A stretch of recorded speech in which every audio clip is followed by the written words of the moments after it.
across the UK, on DAB+, on your smart speaker, on your smart TV, and on your side. This is Talk.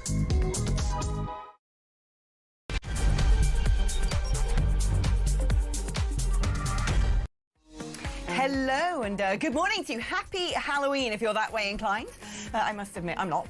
I think it's all rather blasphemic and in poor taste being a godbotherer, but I do like a good ghost story. I'm not joking. I'm into all things paranormal because I'm just a bit weird. Yeah, happy Halloween, and I hope if you're celebrating it tonight and putting on weird costumes and apple bobbing and gorging yourself on lots of sweet goods, then you have a thoroughly good time of it.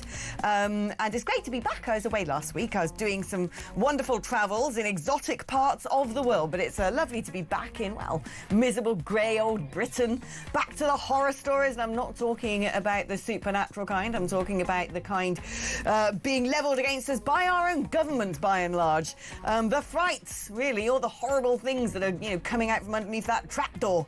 On it goes. I come back, and the barrage of horrible headlines is enough to spook anybody.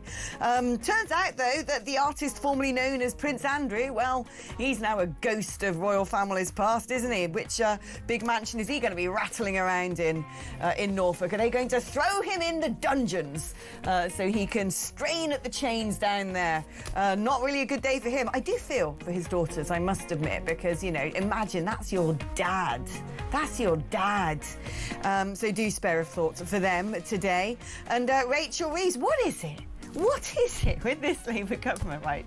They're either totally pig ignorant and absolute muppets. I think we know that anyway. That can be evidenced already, OK? Considering we haven't even had the budget yet, because that Egypt was clearly using Diane Abbott's abacus to try and balance the books in the Treasury. But, from Angela Rayner now to Rachel Reeves, and then the list goes on backwards, doesn't it? The corruption minister, Tulip Sadiq, who's being charged with corruption, and that transport minister who had that with the crazy coloured hair, who had that whole thing, Louise Haigh, that was her name, whole thing about, pretending she had her phone nicked when it wasn't. And remind me of all the other things that they've done, because there's too many to mention. But they're either, absolute hypocrites, or they're so idiotic and so lackadaisical and casual about everything, they fail to even live up to the behemoth of bureaucracy that they impose upon the rest of us. I mean, it's always like, oh, I didn't know. Oh, sorry, I thought the paperwork was done, someone was supposed to do it for me, and they haven't done it. Do you think that's what she does, sitting in the Treasury? She took down the picture of Nigel Lawson, one of the greatest chancellors we've ever had, who actually knew how to run the economy, and replaced it with some communist, some comrade ghoul from seasons past. And do you think she sits there going, I don't know how to do the budget, I better let the civil service do it. And when it comes out, it's like, oh, it's not my fault. Apparently, the chief civil servant said they'd send that email. They didn't do it. I mean, come on. Who are these incompetent nobodies running the country? I've seen more effective people running a local library. I wouldn't even put Rachel Reeves in charge of the Dewey system. Anyway, by the way, if you want to get in touch and lend me your thoughts and feelings and opinions on anything we're talking about today, the number is 0344 499 1000. That is your normal network rate if you want to give me a dial and be pinged through to the studio where you can speak to me in person. You can also use that number to send me a WhatsApp message, or indeed leave me a voice note on WhatsApp. 87222 is the number if you'd rather send a text message. If you're going to do that and be a little bit old school about your digital communications, then you have to write the word talk before you write your message. And look, I've got to tell you, I don't like Halloween. I do love the paranormal. So if you've got a ghost story, I kind of want to hear it. I want to know if you've heard things go bump in the night, if plates have flown across your room, if the Encyclopedia Britannica jumped off the shelf one day, if you actually saw a sort of headless cat or a ghost child with no feet, which cathedral, which haunted pub, is it in your own attic, was it your old nan coming back to tell you off for smoking in the house again? Let me know. I love a ghost story. I actually did fin de siècle fiction while I was at university. You know, Frankenstein, Dracula, Jekyll and Hyde. It's a fine British tradition, scaring the living bejesus out of each other. So do let me know if you've got any of those to titillate me with today. Not that there's enough to be scared about already. Let's speak now to Henry Hill, Deputy Editor of Conservative Home, about all the ghoulish goings-on in the government. Good morning to you, Henry. Good morning.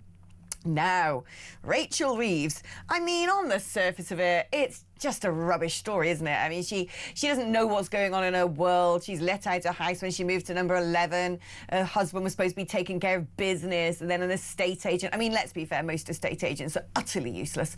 You know, was supposed to send off for some license. They didn't do it because they resigned. And as I know from previous existence as a renter, estate agents just never get around to doing anything because they're all just sitting under slankets and going out to Starbucks and watching Real Housewives instead of sitting in an office and answering calls and sending emails and doing stuff. But it's, you know, how much is she culpable for this, do you reckon?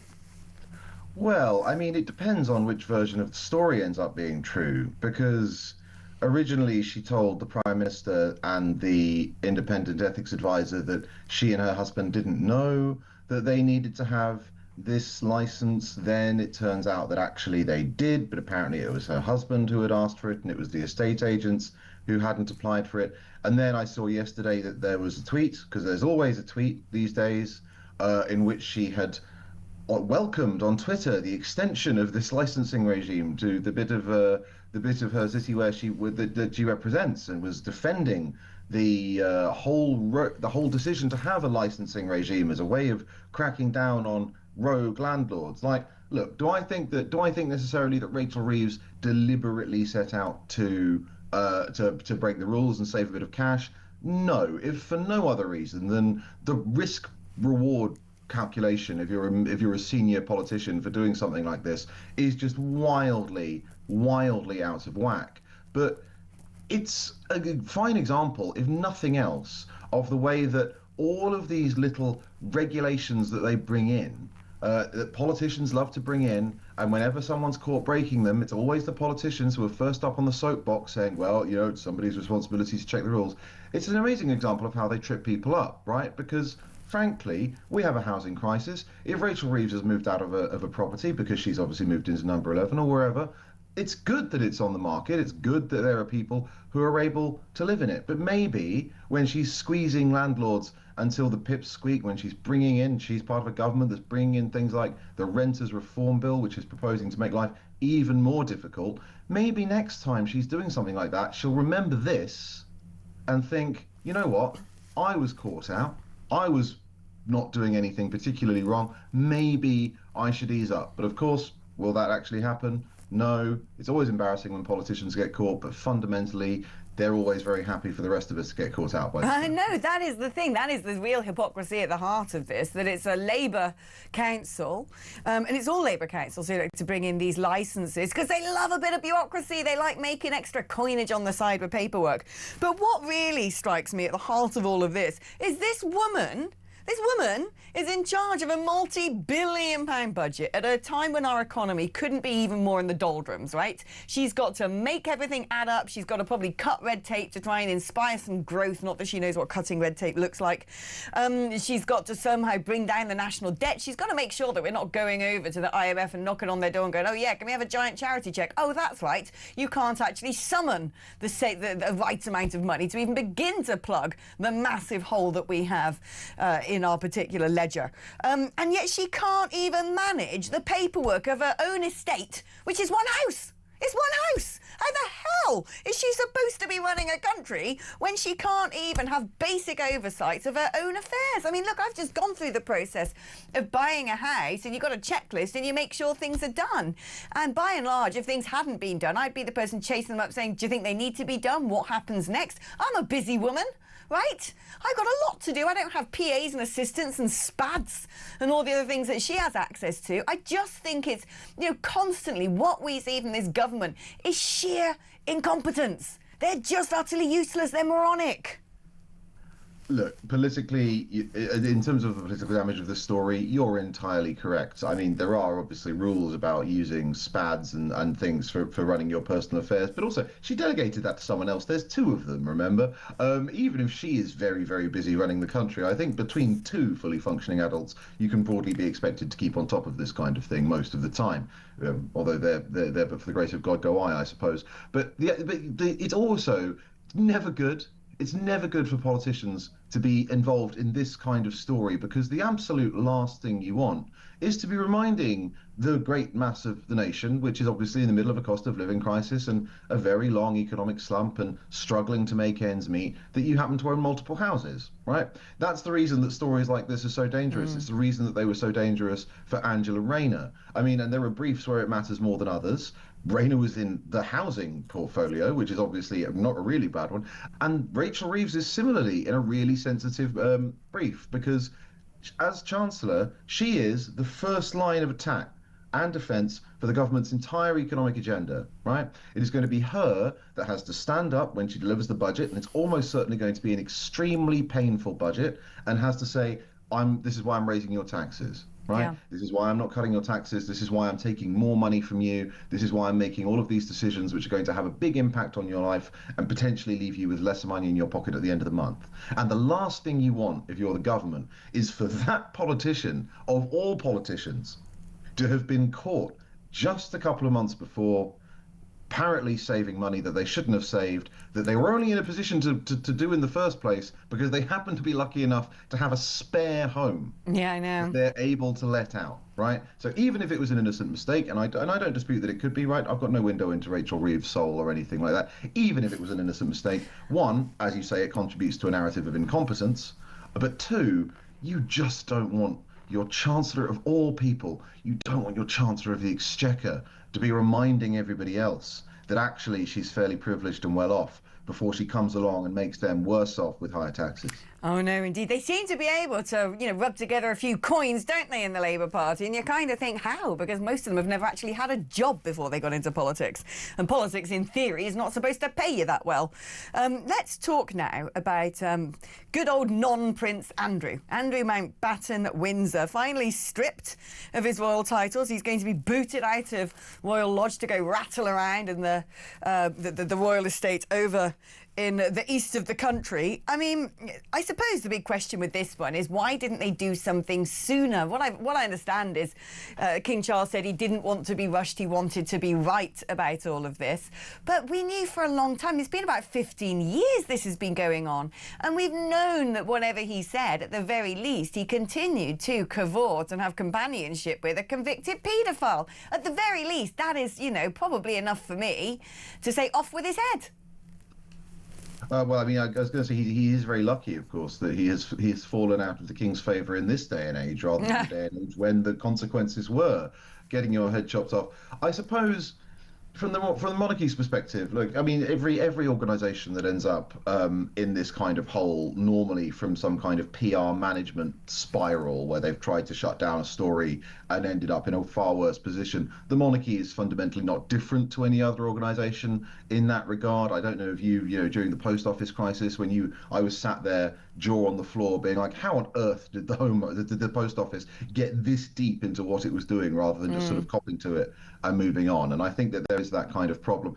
In fairness, it is important to note, of course, that Andrew has not been convicted of anything in a court of law, and Virginia Giuffre, when she did take the royal family to court, she accepted a settlement which did not involve Andrew admitting culpability of anything. And so I do think that sometimes we can, as journalists, lose sight of that fact a little bit. He's not actually been convicted in a court of law of anything, and his accuser did accept a settlement that didn't involve him admitting he'd done anything wrong. So you can see why there might also is this going to be the end of the story, though? Because what I understand is this kind of opens the door for there to potentially be a private prosecution. Certainly the campaign anti-monarchist organisation Republic say they are going to be the ones to bring that. I mean, if the royal family thought that this was now going to be a swift solution and we can just all move on from it, it doesn't seem to me that that's likely to be the case. Well, of course, Republic would do it as a massive PR stunt, but we don't know. Look, I'm not a lawyer, and I haven't looked into what they're proposing to do.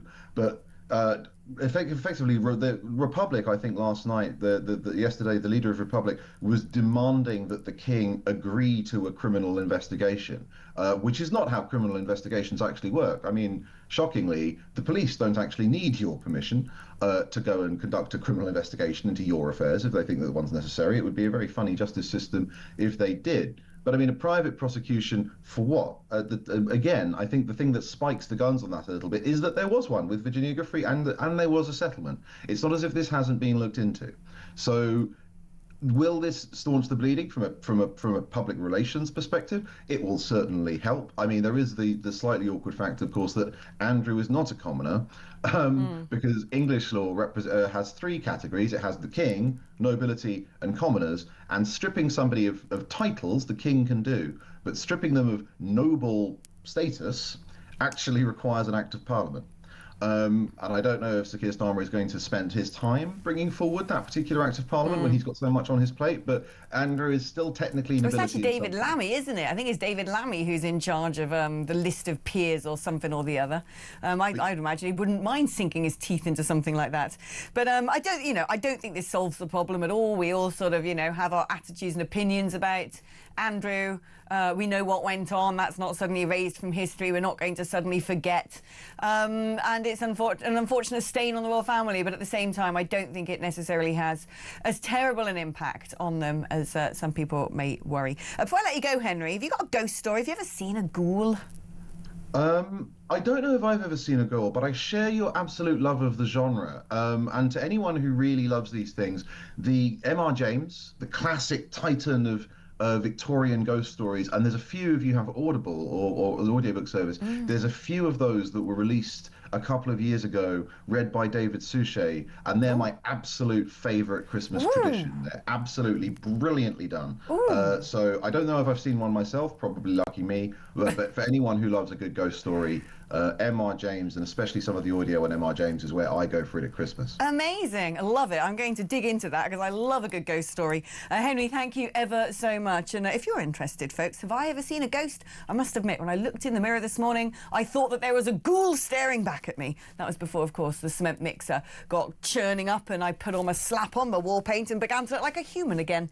But I looked like some sort of corpse of Rick Parfitt come back to life at about 6:30. Let your thoughts flow in abundance. 03444991000 is the number to call if you'd like to get in touch and have a chit-chat with me. You can also use that number to send me a WhatsApp or leave me a ghoulish, spooky little voice note. 8722 is the number if you'd like to send me a text message. If you're going to be old school about it, you have to write the word talk before you text. Right, going to take a little break now, but I'm going to be back just after this.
across the UK.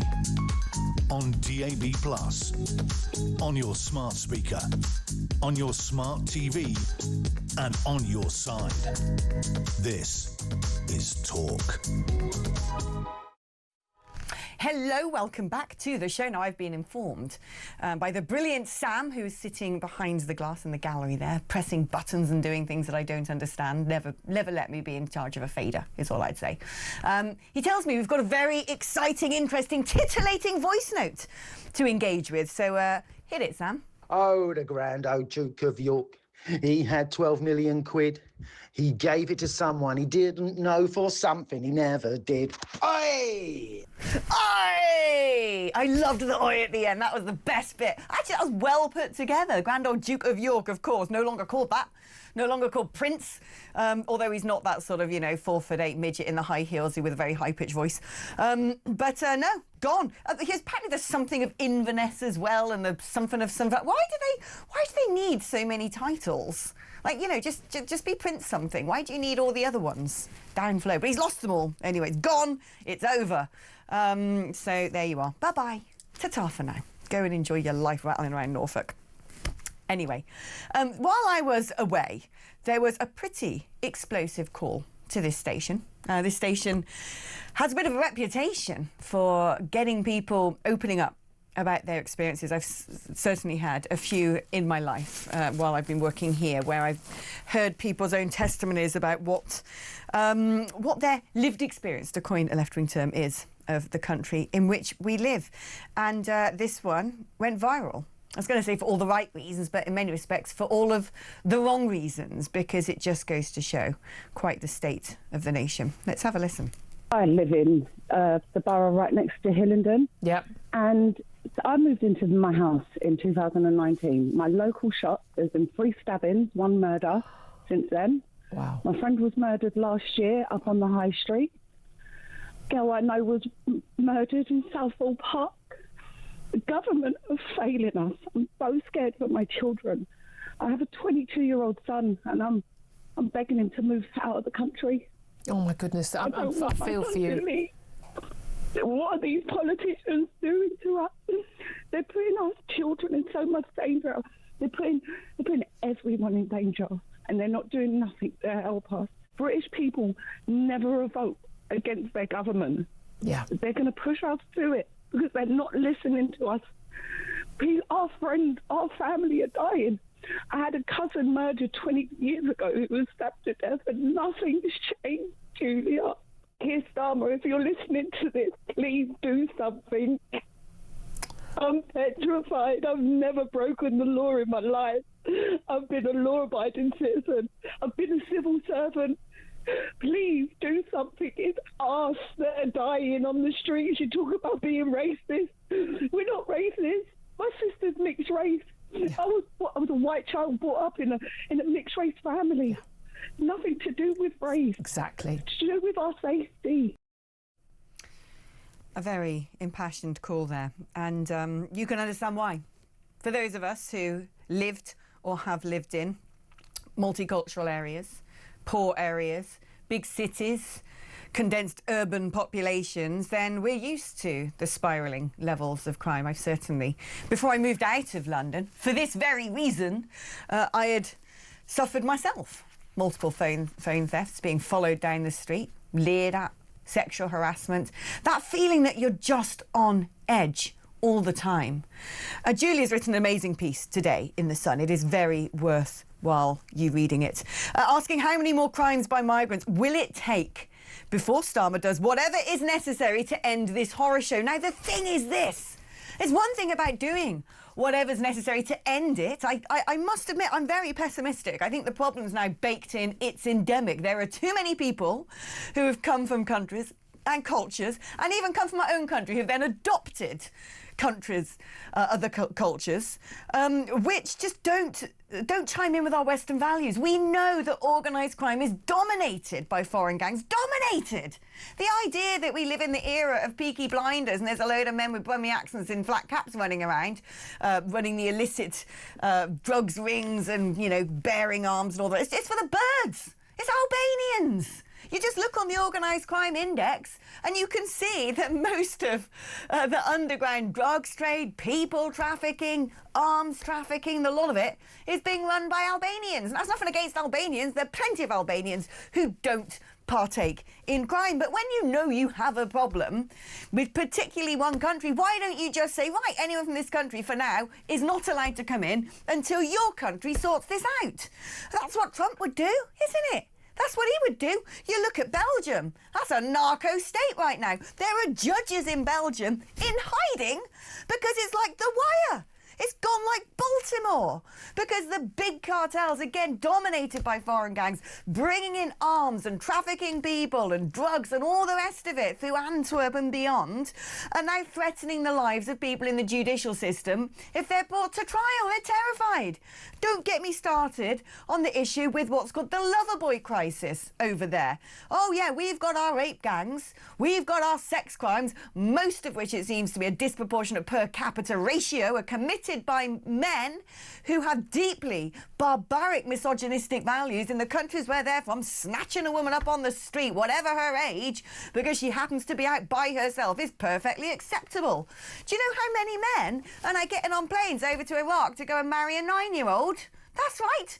British people who are probably citizens of this country, who may even have been born here.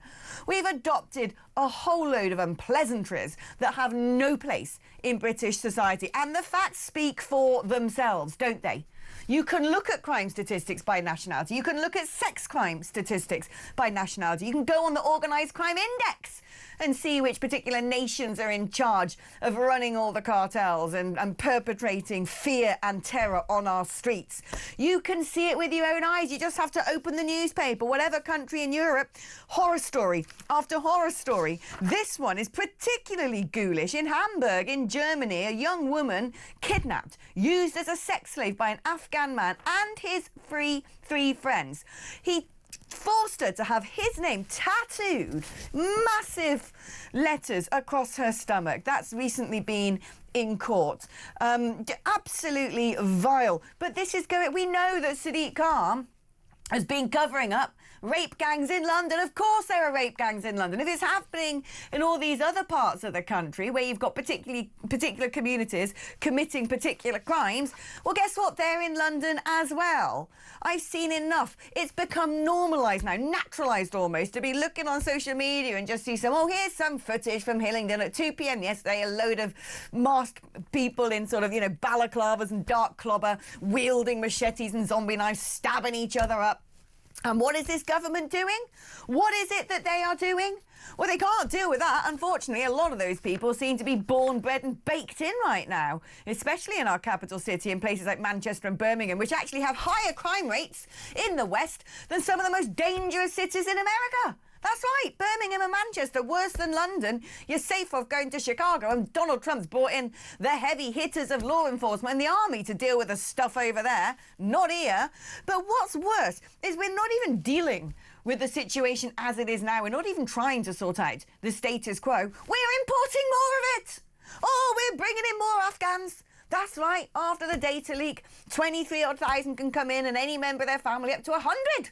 Oh, right, so which ones have we got? Have we got the nice people who worked as interpreters, or have we got the ones who are actually on the side of Al-Qaeda and the Taliban? I don't know, because if you're going to ask them that question, oh, by the way, do you happen to be a terrorist who wants to come and blow us up? Do you think they're going to say, oh, yeah, I love that sort of stuff? Oh, can't come anymore. We know that the Taliban are accepting money for people. For the Taliban to write a letter going, Dear Mohammed, we're coming to get you, ha, ha, ha, love the Taliban. Then these people bring it over to the UK and go, oh, look, Taliban's threatening me. Can I live here now? And so if you're doing deals and giving the Taliban money, it seems to me you're probably on the same side as them. And you see the things going on there. Women being stoned to death, being made to dress up like ghouls so they can't even show their face or get their hair out in public. And we are importing this. We're now taking young people to come and be students from Gaza. Well, that's all very well. That's all very well, but now they can bring their family members too. And I'll tell you one thing. I've just come back from Israel. I've seen the unedited footage of October the 7th. And I'll tell you something which is not spoken about publicly very often. Number one, when those attacks took place, the very first people who breached the perimeter and came into Israel and slaughtered, massacred, brutally, disgustingly innocent people in the kibbutz in Israel. Well, they were part of the elite Nukba forces, the trained Hamas soldiers, the second wave who came in, amateurs, but still had arms, still affiliated with Hamas. The third, the people. Oh, yeah, they loved it. Oh, they all came in. Fence was breached, let's go in, let's loot, let's also kill, let's maim, let's film. I've seen recordings of some of these Hamas terrorists phoning up their relatives. And the relatives are, oh, this is brilliant, Allahu Akbar, way, well done you. You know, the commanders of the Hamas fighters said to them, chop off heads, bring them back to the street for the people to play with. So do you know what? If we're going to get people from Gaza, we better make sure we got the right ones. And how do you do that? I don't know, because it doesn't seem like anybody seems to know. So not only are we not dealing with the problem we already have. Look, facts. We like facts, don't we? So we don't get accused of being racist. The foreign-born prison population has risen 14 times faster than the British prison population. Facts, dear boy, facts. And we're not dealing with it. We're just making it worse. I've moved out of London because I couldn't hack it anymore. And I feel sorry for anybody else still stuck here. All right, we're going to take a short break now, but don't go anywhere because full steam ahead with all the horror stories of the day. After this, I'm joined by a delightful girl by the name of Samara Gill. She is one of my best friends. She's an upcoming star on this here channel. She's presenting at the moment. Tune into her show. She's amazing. Also, she's a sight for sore eyes, isn't she? Don't know if you're allowed to say that in this day and age. But she is. She's a gorgeous girl and so hyper-intelligent, funny. I love her. I love her so. Anyway, she's joining me after this.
Across the UK, on DAB+, on your smart speaker, on your smart TV, and on your side. This is Talk. She's beautiful, she's Aussie, and she's here with us. It's Samara time. Hi, Samara. Hi there. I mean, that payment that I've paid you off a couple of weeks ago is still working. So Yeah, I'm shilling for Samara, and I don't care. It's amazing. Forget about Israel. You know, it's me. I'm the one paying everyone off. Exactly. Yeah. Exactly. Forget about what Netanyahu's sending me through the post. Do you like my jingle? I wasn't expecting myself to do that. Then it just came out, full arms and everything. I love it. I don't know how you've got the energy. I mean, I'm still kind of half dead, but, you know, anything for you, Alex. Oh, bless you. Now, I'm going to show you something. Look at all these beautiful women on the front of Glamour magazine today. Yeah, you see them? Isn't it amazing? It says the dolls, Women of the Year. Now, I must admit, that one there is really convincing. That one, yeah, not so much. And that one, whoa. But these all happen to, well, they're not women, are they? At all. No, they're not. They're caricatures of women. They're people with fake breasts, fake nails, fake eyelashes. They think that that is all that it is to be a woman these days. It's basically just some sort of cartoonish character that you cosplay whenever you feel like it and whenever you want to get on the front cover of a magazine because you're already irrelevant. I mean, I feel like the worst part about this is I don't even know who any of those people are. They're not even notable. If they were contributing to the United Kingdom, then maybe I would actually know their name. But I can think of many other women, including yourself, Alex, maybe Julia Hartley-Brewer, maybe Sharon Davies, maybe J.K. Rowling that should be on the cover of that magazine. Not these people no one knows anything about. This magazine, Glamour, as far as I can tell, is just full of, like, rubbish clothes to buy and leftist codswallop. But what's quite frightening is actually you do look at these creatures on the front of this magazine, and if I was a man, I wouldn't necessarily know with some of them. And I kind of think that's a bit unfair on men. That's sort of duping them, isn't it? It's like, imagine being a guy going out on a date with that blonde one, and then, like, you know, you go home with her and suddenly find out that, you know, unwrap the present and it's not what you expected inside. It's a very insidious plan, actually, because I know that there have been campaigns on dating apps to sort of, from trans people to say, I don't have to disclose what my real gender is. They're transphobic if they decide when they know the truth not to sleep with me. I mean, it really is that sort of dark and twisted. And you're right. I was actually watching the Victoria's Secret show the other week, and you could not tell. Those surgeries are getting very, very good, and it's quite dangerous. I was watching it with my partner, and I don't think he could tell the difference between what was a man and what was a woman, and I think that's a bit concerning, to be honest. No, it is, but you know, why do they have to say Women of the Year? We've had this debate on and on and on and on, and it's not us being unsporting or, you know, bigoted. It's us saying, but we are women. That's our identity. You can't just put it on, have a few surgeries, and pretend that that's you. Unless you've writhed on the floor in pain once a month, then I'm afraid you don't get to have the title. You've got to walk the walk before you can claim to be one of us. I thought that we had been beyond this now, but apparently not. Glamour was pioneering this, by the way. They were one of the first magazines to acknowledge Dylan Mulvaney as Woman of the Year in 2023. So they are part of the problem, and they continue to buckle down on this insane ideology that they're basically trying to push to our children, because they'll see that on the stands and they'll think, oh, that's normal. Well, I mean, Dylan Mulvaney's one of the worst, because he runs around sort of with pigtails pretending to fall over. Oh, my God, it's like women aren't like that. Why is it that every time you get a man who sort of dresses up as a woman, they tend to go for a sort of two-dimensional version? To me, it's sort of akin to things that you wouldn't be allowed to do that Justin Trudeau once did at a fancy dress party and got into trouble for. I just find it offensive, quite frankly. People want to do that, have their surgeries, dresses, get on. Be my guest. Do what you like in your own life. I don't know why we have to suddenly sort of venerate them and beatify them and make out like they're actually better and superior to actual women. That's what sticks in my craw. I couldn't agree more, genuinely. I think that we do see one... I really did think we were kind of over this. I thought we were done because Trump made a lot of reforms within his presidency, kind of day one, ruling all of this craziness out of his system. But clearly, over in the UK, we're still in the eye of the storm. And it really worries me because I've been talking to medical professionals, even last night on my show, who were saying that they've been kicked out of their profession just for offering basic therapy to children that feel like they're in the wrong body. Apparently that is some sort of conversion therapy to tell them that they wouldn't be. So it's actually we are still in it, even though there's a Supreme Court ruling, and we need to fight back against it because the fight is still very much on. Well, this is it. It's being forced upon us. It's being glamorised. It's being overly promoted. Let people get on with whatever they want to do in life. Don't turn it into a massive propaganda campaign where you're actively encouraging young, impressionable people to make drastic decisions about their bodies. But what's really annoying me is we've been through this. We've had the Supreme Court ruling. The Equality and Human Rights Commission have set out statutory guidance, statutory in law, on how gyms, clubs and hospitals must judge single-sex spaces based on biology. So this is supposed to be done. So the EHRC, not to be confused with the ECHR, the Equality and Human Rights Commission in this country, have sent the statutory guidance to the Women and Equalities Minister, who apparently is Bridget Phillipson, 8 weeks ago. 2 months ago, saying, like, this is what you now need to turn into legislation. And it's not being done. She's not doing it. She's sitting on it. Why is she sitting on it? Well, she's basically said that, oh, we need to do an impact assessment by the government to make sure there's no regulatory burden. I don't remember an impact assessment being done when all of a sudden toilets became unisex, when all of a sudden, when your little daughter went into her swimming lessons, Dave was there with his, you know, crown jewels on full display. I don't remember anyone thinking about the impact assessment on when the Tavistock Clinic started pumping little kids full of puberty blockers and encouraging them to mutilate their young bodies. I don't remember any of those impact assessments taking place. But all of a sudden, when it's like, oh, we don't want Derek in the dress coming in and fiddling with himself while we're trying to get change for our swimming lesson, all of a sudden, that's really hard to then enforce that Derek has to go and get changed elsewhere. You make a really good point. I mean, I can only just think of the Darlington nurses, a couple of which I've actually had the privilege of talking to. And one of them, Karen Danson, has been traumatized forever. I mean, she was sexually abused when she was a child by a man. And then she had to share a changing room in her adulthood with this man called Rose. And she was never asked. There was never a sort of, oh, let's think about a man coming into a women's changing room, as you said. There was never any red tape or paperwork over that.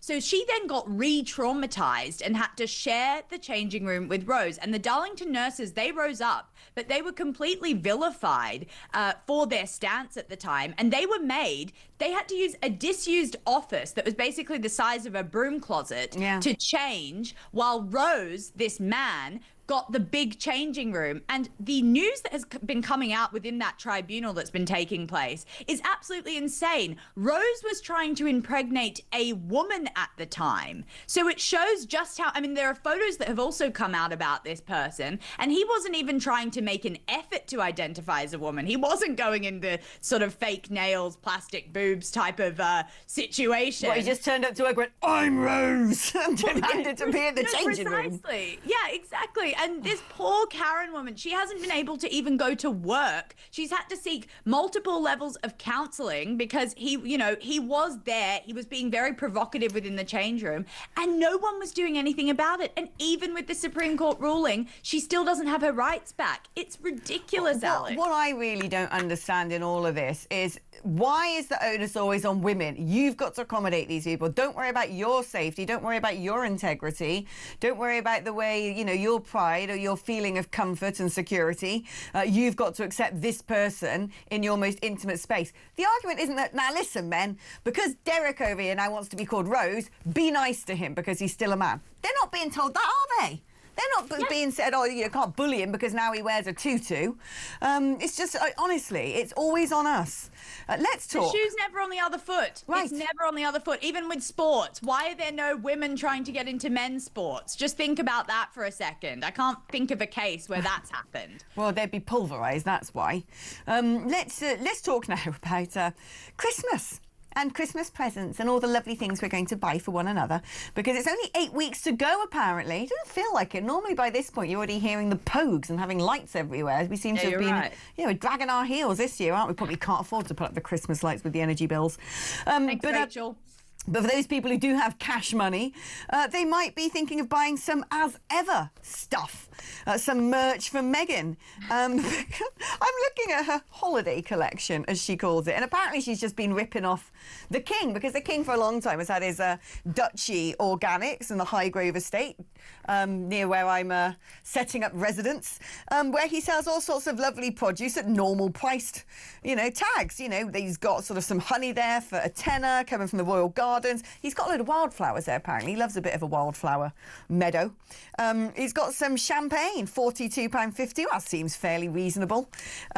He's got a sort of mulled wine spicing kit, £6.95. I mean, bits and bobs that if you wanted to get the seal of approval with the royal logo on it and get some fancy bits and bobs for the Christmas table, there you go. You might just do that. But no, why don't you get some fake news, fake royal clart instead from Meghan, from her As Ever range? Because if you're gonna need a lot of money. Because everything that she's selling, which seems to be a total rip-off of what Duchy Organic sells, is about twice the price and with really nauseating names. I mean, that woman has called me poor in 6 different ways. I don't know anyone that can afford a $64 candle. I mean, for the UK listeners, this is probably like £55 for a candle that smells like mint. No, thank you. I mean, she's genuinely put sawdust into a bag and called it sort of, as you said, some Christmas sprinkle. And she's trying to basically sell it to us for $16. I think Harry and her are, quite frankly, on the verge of bankruptcy. And this is some sort of last-ditch effort to fund their evasive lifestyle where all they do, they go to basically fashion shows in Paris. They then go and pick up a humanitarian award and then flog some cheap jam that's dressed up as some luxury product. This is what their life has become. It absolutely baffles me that they left the royal family for this vacuous lifestyle, being the Montecito majesties that they are. And you know what? Prince Andrew had his title stripped. They said that was something that could never happen. Well, I think this sets at least a good precedent for Harry and Meghan, and I think they will be the next ones to go if it was up to William. I think you're right on that. I mean, she's using it everywhere. She's talking about it being a regal experience. He's got a little M with a crest on it and all that. Go away! You're not a princess. You're a bozo. Get lost. And she's a social mountaineer. That's what she is. Let's not dress her up as anything else. She is someone who has crawled her way to the top. She's destroyed the royal family in the process. And now she's trying to give us some cheap products. I mean, I've actually tasted her jam. It's disgusting. It's genuinely the most horrible. It's not even real jam. It's called fruit spread because it doesn't have a high enough sugar content. Oh, my gosh. It's the woman we're dealing with Well, second, don't you worry about that because she recommends for a playful take on a champagne cocktail to lob a load of raspberry jam in the bottom of your cuvee. No thanks, Megs. Anyway, sorry, we're going to take a little break, but don't go anywhere because I kind of fancy keeping you for the next segment. So stay. All right.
across the UK.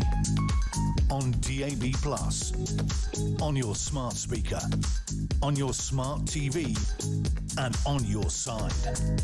This is Talk.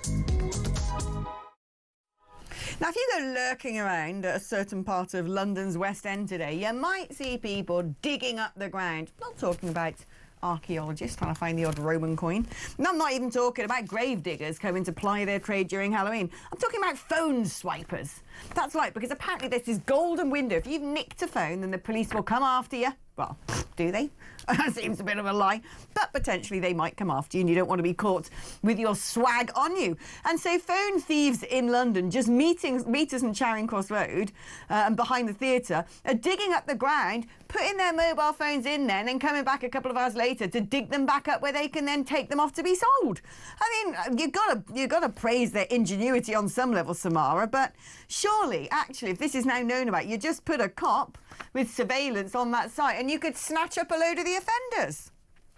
I mean, only in Sadiq Khan's London do criminals sort of plant iPhones like tulip bulbs. I mean, it's getting to the point of being absolutely ridiculous. We know that 80,000 phones were snatched last year in London, and one of them was mine. I have had my phone swiped. It's a horrendous experience.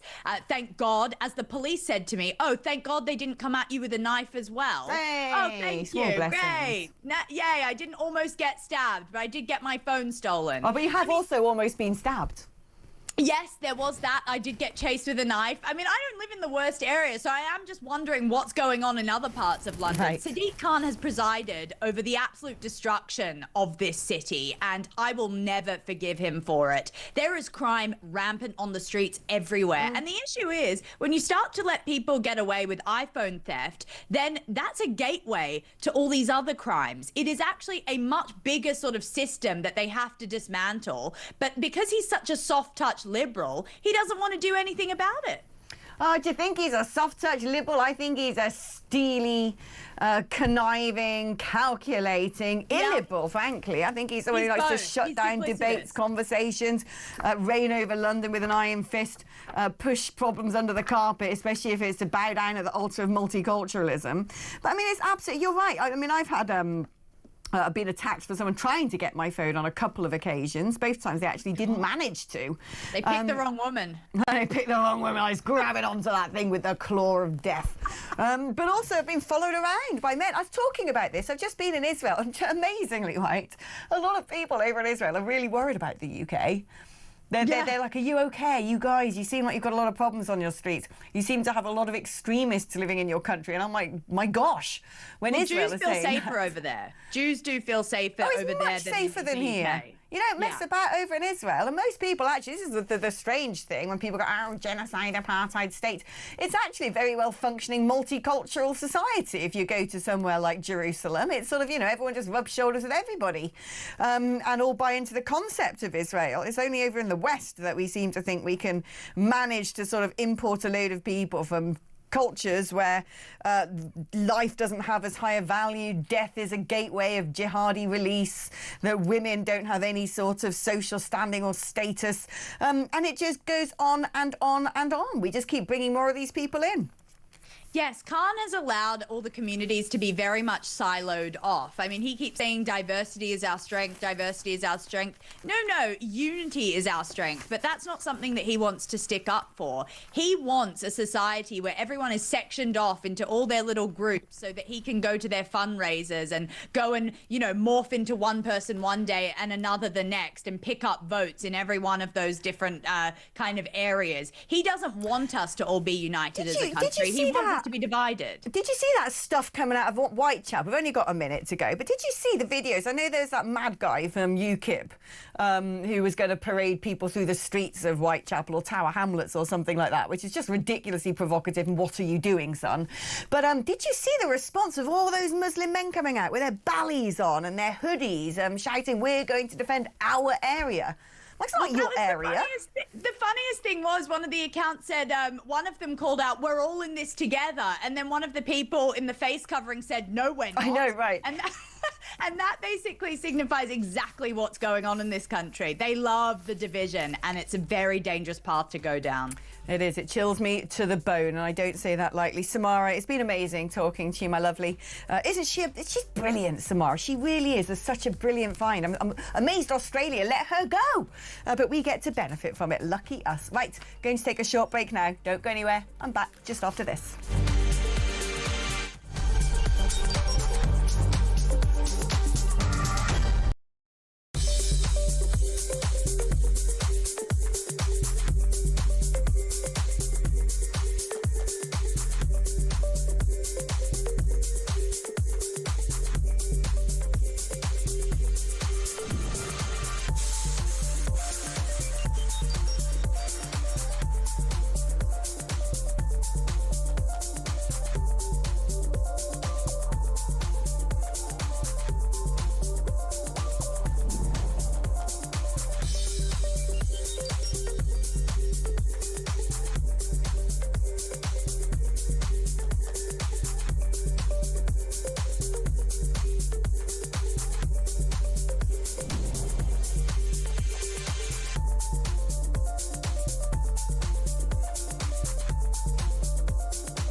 Across the UK, on DAB+, on your smart speaker, on your smart TV, and on your side.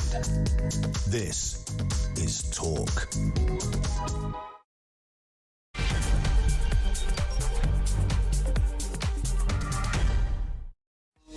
Hello, good morning, happy Halloween, you ghoulish bunch. Oh, was that the Labour Party I'm referring to? Definitely the government. Anyway, talking about all things spooky, it seems to me there are some skelly bobs rattling around in Rachel Reeves' closet. What is going on with this whole licence to rent? It sounds like a really boring version of a James Bond film, doesn't it? 007, Licence to Rent. What is going on there? Because she's like, I didn't know I needed one. Oh, I did know I needed one. Oh, the estate agent was supposed to. Oh, the estate agent didn't do it. Constantly the Labour Party, it's always plead innocent, I didn't know. Then the story changes to I did know, but I'm a muppet and I've forgotten someone else was supposed to do it. I mean, it hardly smacks of competence, does it? At the very least, it hardly smacks of competence. And this woman has got to be managing the economy. I'll tell you what, if I were you, I'd start protecting your assets pretty fiercely. With that budget coming up, it ain't going to be pretty. It's certainly going to impact a lot of people. But someone messaged me, actually, and said, has anyone asked the question about what type of mortgage Rachel Reeves has? Because if it's a residential mortgage, you get much better terms and you'll be making a good amount of money if you then let it out compared to having a buy-to-let mortgage. Did she? This is the next thread to pull on. Oh, look at the tapestry unravel. Has she notified her mortgage provider that it's now being rented out, or is she committing mortgage fraud? I mean, I don't know. Not accusing her of anything, but there's always more questions to ask. Why are these people so dumb? Why can't they manage their own affairs when they're supposed to be managing the country? Let's speak now to Paul Embry, trade unionist and author of Despised: Why the Modern Left Loathes the Working Class. Got an update for your next book as well, Paul. Why the Modern Left Loathes the Middle Class could be the sequel after this year's budget. Now, talk to me, first of all, about Rachel Reeves. I kind of think when it comes to her saying, I didn't know, there wasn't any ill intent here, I'm minded to actually believe that, OK? I am actually minded to give her the benefit of the doubt and go, there's just a whole load of incompetence. Oh, she's really busy. She's trying to manage the budget when she got time to chase up on whether she needs a licence or not. Well, that's all very well. But, you know, lots of people are busy. It doesn't matter whether you've got, you know, high office of state or whether you're a bin man. Lots of people have alarms that go off early in the morning. Lots of people have kids they need to look after, can't afford nannies, don't have assistants when they go into their office or are managing their affairs. And it just strikes me that, again, it's just a level of incompetence, a lack of attention to detail, a lackadaisical approach to personal responsibility from a government that places more and more bureaucracy and onus on individuals to cross T's, dot I's, jump through hoops, pay more to the state, fill out this paperwork or face the chop. Well, morning, Alex. I think it was a genuine oversight. I think she's telling the truth, like you. I believe that she's telling the truth. But I think probably what is obvious has happened here is she's just passed the whole thing over to her husband to deal with. I mean, when you look at the email exchanges between the estate agency, they all seem to be with her husband. So when she says that she didn't know that she needed to get a license, I think she's telling the truth. And then obviously the emails emerged showing that her husband did know, but that he'd dealt directly with the estate agency, and presumably that information didn't filter back to her. Look, I think it is a genuine unintentional administrative oversight. I'm not saying it's not serious, but what I would say is, look, cabinet members, whether you like them or don't like them, agree with them or disagree with them, they're still human beings and they're still fallible and they still make mistakes. And while she deserves a slap on the wrist, absolutely, I think calls for her resignation are over the top. But yeah, I totally agree with every word you're saying there. I really actually do. And like I said, all humans make mistakes. There are oversights. Unfortunately, lack of intent does not reduce culpability in law. But the thing is, this same woman, let's look at a couple of things that she said in times past. She was sort of waxing lyrical about introducing licences for landlords in her own constituency in Leeds. And like I said, I don't care whether you're the Chancellor or whether you're a shop assistant. Everybody who's out working tends to have a busy life. Lots of people are struggling. There's so much, you know, the tax system in this country is crazy. The paperwork for doing anything is absolutely insane. The party who loves putting that on everyone more than anybody else seems to be the Labour Party, especially when it comes to those who own assets and are just trying to make a bob or two, being creative and are not sort of part of the machine that automatically pays tax. And so I do think it's, you know, it's not good enough, quite frankly, because they seem to dehumanise everyone else in the world who's struggling, who now is faced with a barrage of bureaucracy. But also, this is the woman, right? When it was back in COVID, when Rishi Sunak was said he had some meeting downstairs and went down, and he goes into an office in 10 Downing Street and he's given a paper plate with a bit of cake on it, and he's like, all right, okay, because it's Boris's birthday and Carrie had organised a surprise party. And next thing, he's being slammed with a penalty. Rachel Reeves was shouting that he had to resign. This is terrible. They're not living by the rules that they make up, that everyone else has to live by. He must go, he must go, he must go. You know, this is there's two people in this game that constantly let's call for resignations. It's tedious, frankly. It's tedious. Well, it's the hypocrisy that gets you in the end. That's the old saying, isn't it? And it was very similar with Angela Rayner. She used to make great capital out of any slip up by any Conservative MP or cabinet minister, and used to exploit it. And then obviously when she found that she was in a bit of trouble, people said, well, hold on a second, you held people to the highest, some may say unreasonably high standards when you were attacking them, when they were your political opponents. You now have to take the fall yourself. Tony Blair said something interesting a little while ago. He said that the problem is with all of this sleaze business, there's a thing called the boomerang effect, where when you're in opposition, you can make great play of it. You can make great political capital out there every time a cabinet minister slips up. But you can be sure, as God made little apples, that when you get into power, something will happen at some point, probably more than one thing will happen at some point, where a cabinet member is accused of sleaze, and then you're going to have to defend them. And people will rightly say, well, hold on a second, when you were in opposition, you were calling for this person's head. And I just think we need to keep a sense of proportion of these things. Yes, cabinet members slip up sometimes. And my fear really, Alex, is when we have so much media attention on stuff like this, a media frenzy, and I'm not suggesting it's not a matter of public interest, it clearly is, but actually there are also bigger things going on in the country. You know, we've got an economy that's busted. We've got an immigration system that's absolutely broken. We've got social disintegration in our communities. So I think we need to be a little more forgiving of some of the smaller things and less forgiving of government ministers when it comes to some of the really big issues. You make such an important point there. I am so fed up. Every time someone sneezes and a bat gets stuck in the cave or a bogey goes on their lapel, it's like, resign! Resign! For shame! And I'm like, I don't care, frankly, that Rachel Reeves didn't get this licence. I don't pigging well care if she is an idiot who didn't get round to it, if her husband's a con artist. I don't care, actually, frankly speaking. What I do care about is when she came into office, she was pointing at her predecessors going, they've left a £22 billion black hole. And then when people asked and sent FOIs and saying, right, OK, prove to us that there's this £22 billion black hole, turns out they couldn't actually demonstrate that it existed, that it wasn't of their own making, suddenly sort of granting mass public sector pay rises and giving Ed Miliband more pocket money than he frankly deserves to run his mad net zero department.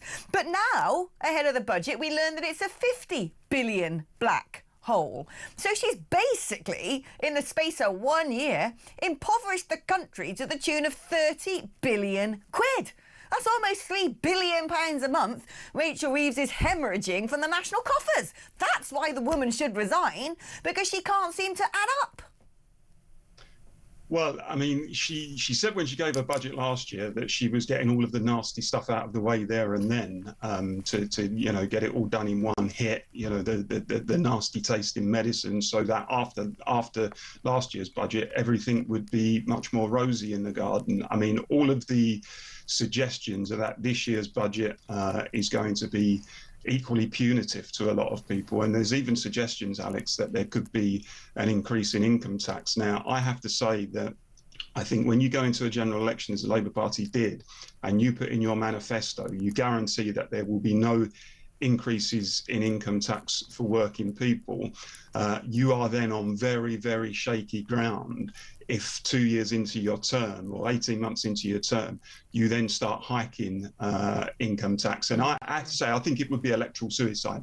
Yeah. I think if the Labour Party were to do that, there would be that they would lose they would hemorrhage votes, and I think they could kiss goodbye to any chance that they've got, not that they have much chance at the moment as things stand, of winning in the next election. I mean, I have to say, I'll probably look at the economy in a very different way to you. I don't think you can cut your way to growth.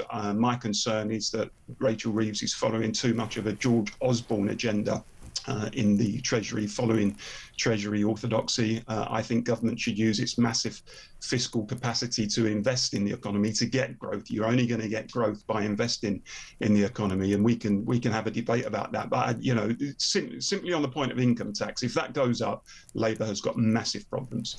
I mean, at the end of the day, what makes growth is people paying taxes, contributing to the economy, is productivity, is work, is manufacturing. If they wanted to create growth, I could give a few life lessons in an easy way to do so. First of all, get rid of this idea of being able to work from home, because it's not very productive. I don't care what people say. When you look at all the evidence out there, nothing seems to be working very well, because Jeanette is sitting at home watching Real Housewives and not picking up the phone and putting a little device to her mouse moves every hour. And also cut red tape. Inspire businesses to come and invest. Maybe now she's had her own slippage when it comes to red tape, she'll actually learn a little life lesson that could be quite informative coming up to the next budget. I did hear, actually, that she might be, this is what I find quite ironic, she might be going after people with assets or houses worth over 2 million. And so for every £1 million over 2 million that your house is worth, you have to pay a 1% tax on that annually, which if your house is worth 3 million, you're going to have to pay 10 grand. If it's worth 4 million, 20 grand, and onwards and onwards. Now, a lot of people sitting out there in other parts of the country be like, and? Yeah, what? So? Who cares? If you happen to be a Londoner, right, you realise that you could have bought something about 15 years ago worth about £500,000, and now it could be easily worth 3 million, and it's sitting there, it's the house you're living in, and also you've got to scare up 10 grand a year for the privilege of having it. And the reason that has happened, the reason those houses have massively gone up in value, is because successive governments, including the Labour government, don't seem to understand that if you allow anybody from any country to access the housing market, whether it be illegal immigrants, legal immigrants, people claiming social housing, or just people from whether it be Nigeria or China buying up capital in the United Kingdom, in our big cities, because it's better in terms of returns than a Swiss bank account, you've actually created the problem that has left people with houses worth this much money. Well, I mean, first of all, there's absolutely a housing crisis, no question about that. And I think it's reached a stage where it's a national emergency. You know, people often slag off the 1970s, don't they, and say how terrible it all was with the winter of discontent and everything else. But, you know, I can just about remember the 1970s. And the truth is that most families were able to afford a decent standard of life on the wage of one earner. Both parents invariably were not forced to go out by reasons of financial imperative to earn, and most people had a decent house, whether it was a private property, whether it was a council house like I grew up in. You could get a decent house. You didn't have to go into substandard rented accommodation and fight over the lack of housing supply like families have to do so today. I said earlier you can't cut your way to growth. I agree with you. You can't also tax your way to growth. If you've got an economy that's busted and is trundling along the floor in terms of growth, then simply taking more money out of people's pockets, whether it's by spending cuts or whether it's by taxing them, is not going to stimulate the demand necessary to create growth. The problem is, Alex, frankly, is that Reeves has decided to lock herself into this straitjacket of the OBR. You know, these technocrats at the OBR, as far as I can see, have got absolutely no democratic mandate whatsoever. But governments successively are so intent on appeasing the OBR, and they talk constantly about the deficit, that they don't realise, look, actually, you might actually in the short term need to increase the deficit in order to create growth and the tax revenues that you then get, which you can close your deficit with. But having locked herself into that, she now finds that she's in a bind. So next month, I have to say, is going to be pretty interesting. Oh, it's going to be quite scary. It's Halloween today, but the ghouls are yet to come, I think. Paul, thank you ever so much. It's fantastic catching up with you, as ever. Someone's just messaged going, Alex, the 50 billion black hole is in addition to the previously fictitious 20 billion, and she supposedly closed the previous gap and gave herself 10 billion headroom. So this 50 billion is a new black hole completely of her own making. It's not good enough, Rachel. This is my money. And you know what sticks in my craw? We were just talking about housing there, and it's all right for Rachel Reeves, isn't it? She now lives in 10 Downing Street in a lovely, luxurious, you know, 4-bedroom home in Dulwich, which is a lovely leafy suburb of London. She's stuck on the rental market without her licence. But what breaks my heart is I've been working since I was 16 years old, right? In fact, I did my first bit of paid work at the age of 14 delivering newspapers, but otherwise I have been working since 16. Worked at Safeway, the supermarket. And then after that, it was pubs, nightclubs, all throughout university. I worked. I had to. Bars all the time, pulling pints until midnight, getting up and going to lectures. I've never not worked. As soon as I was able to work legally, as soon as I had my national insurance number, I have been working, and therefore, with a national insurance number, paying taxes. Now, I'm someone who's, you know, done 100-hour weeks. I've got to a pretty decent point of my profession, and at the age of 41, I've only just been able to buy my own house about 90 miles outside of London, where I have to commute in to come to work. Also, London's a hellhole. I didn't want to stay here. But then when I drive through some of the suburbs of London, Brent, for example, OK? The horror story of Brent. I'm surprised Ted hasn't shot me a look through the glass yet, because he knows every time I bring up one of the worst parts of London, I always refer to Brent. But you go there and it's these lovely old Victorian terrace houses, small as they may be, probably not that small actually, but lovely little neat things. Terraces and terraces and terraces, street upon street upon street. Now that should have been my first home. That should have been something that I was able to buy in my own capital city, where I have lived and worked for way over a decade. That should have been my introduction to being on the housing ladder. I should have been able to buy something that I could live in with pride in my own country, made by my ancestors. And that should have been, here I am at home now. In fact, actually, kind of given where I've got to in life, I probably should be able to get something a bit better than that. But no, you go to Brent, and everybody who seems to live in Brent, I don't think can lay claim to having had relatives who are part of the building of this nation. There seems to be a whole lot of poverty, people who don't seem to understand our customs, our culture, who don't want to maintain their streets and their front gardens, people who you think, all right, how long have you been here then, son? And it breaks my heart. It's not fair. It's not fair. When people who have worked hard from day one in this country, paid taxes from day one, or their relatives have done the same, are sitting and looking at the houses they should be living in. Instead, the residents of those properties are people that you have to wonder if they even speak the English language, some of them. And it's frankly not okay. This is not how a country is supposed to work. You don't work hard and pay into the system all your life for the system to go, right, you're at the bottom of the ladder because this geezer's just turned up last week and he's got 7 kids and he needs a roof over his head, so you're going to have to pay for him. It's not okay. Oh, right, glad I've got that off my chest. Let's take a short break now, but when I come back, we're going to be dipping back into the artist formerly known as Prince with brilliant royal biographer Angela Levin. That's after this.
across the UK.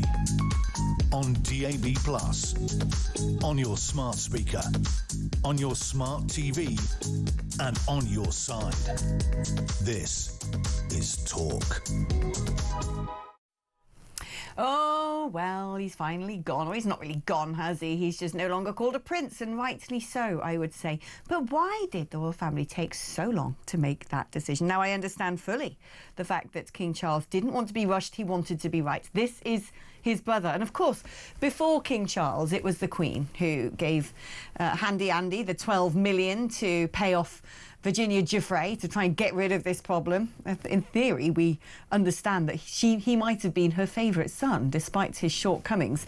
So who knows whether there was any sort of responsibility to his late mother when King Charles said, right, OK, you can carry on living on the Windsor estate, paying a peppercorn rent. Let's just hope it all goes away.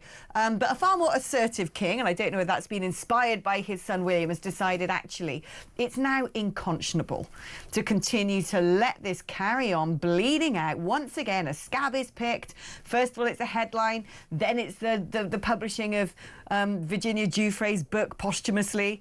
Then who knows if America ever dig out the Epstein files, quite what's going to emerge from that. I don't think he's left with much choice. Let's speak to Angela Levin, who's the brilliant royal biographer. Good morning to you, Angela.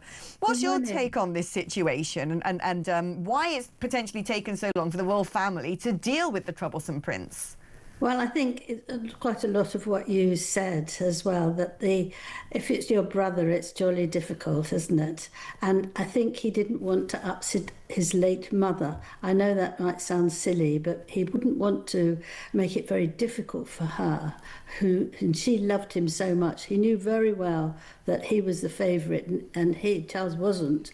So I think he tried to do that. And then perhaps I'll do this for him and he'll stop being ridiculous. And of course he didn't. He is so arrogant that he went on, but getting worse and worse. And in the end, he just lost his temper. And it was timed. He couldn't do that when he went to see the Pope, of course. So he just said, this is enough. And he's come down very heavily. Prince William discussed things with him, but it was the King who decided all the things that are going to happen. Do you think that the decision's also been taken because there is more that might come out? Yes, I'm sure that's right. There's going to be a lot more of emails being leaked about what he'd had done and what his behaviour was like, and they just can't take any more. I mean, there's a wonderful sentence here, which I'd just like to read you, that came from the King and also the Queen, because I know she can't bear this last bit. Their Majesties wish to make clear that their thoughts and utmost sympathies have been and will remain for the victims and survivors of all the forms of abuse. So they are saying, we care very, very much for the people who have been abused. However much you might say, no, not me. Oh, no, that wasn't me. Oh, must be someone else. Never seen her, never. They know very well there was a lot of abuse and they just don't want that.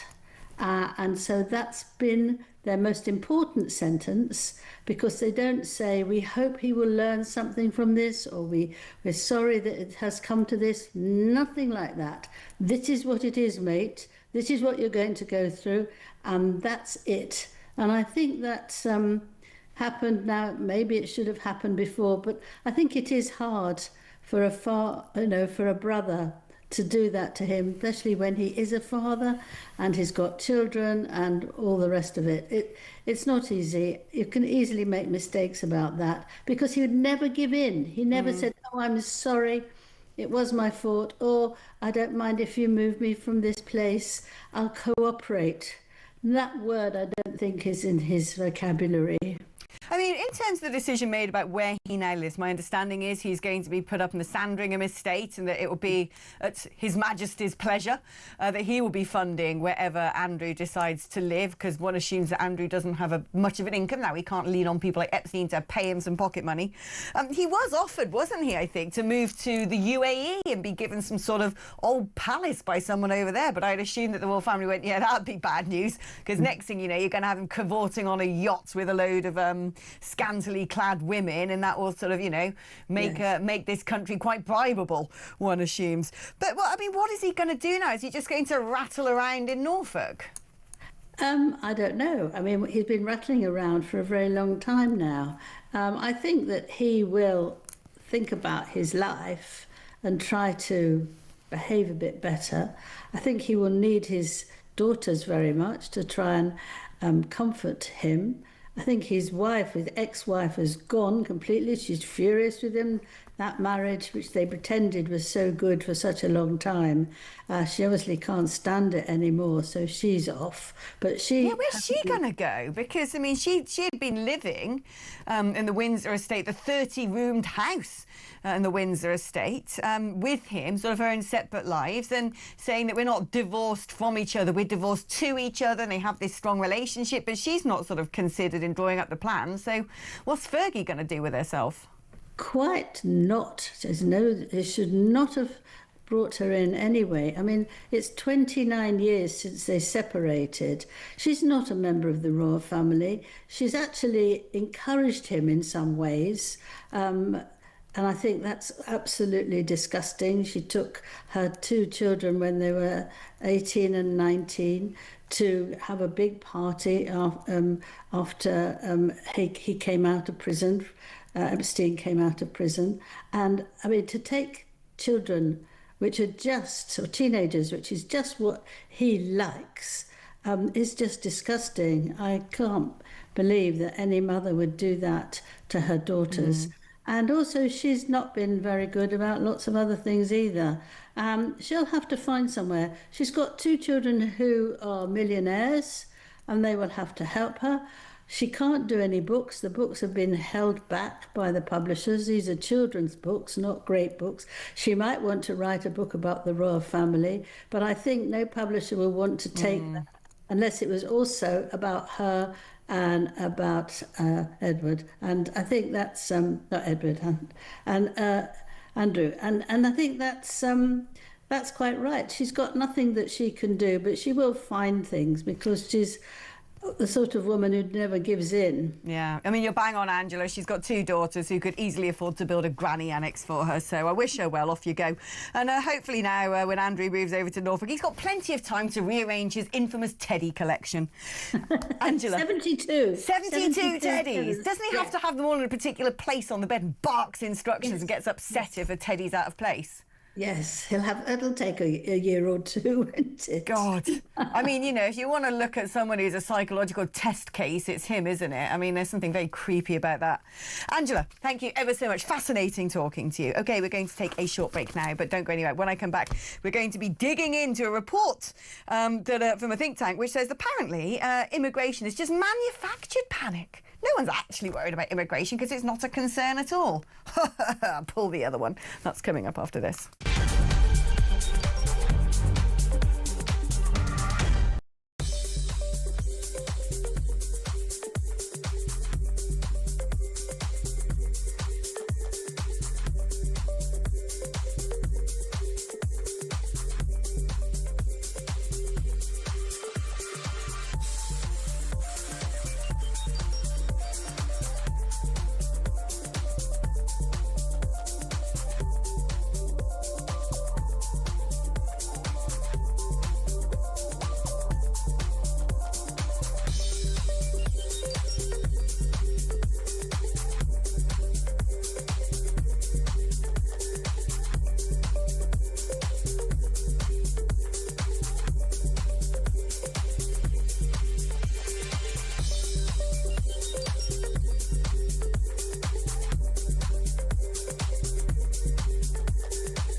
across the UK, on DAB+, on your smart speaker, on your smart TV, and on your side.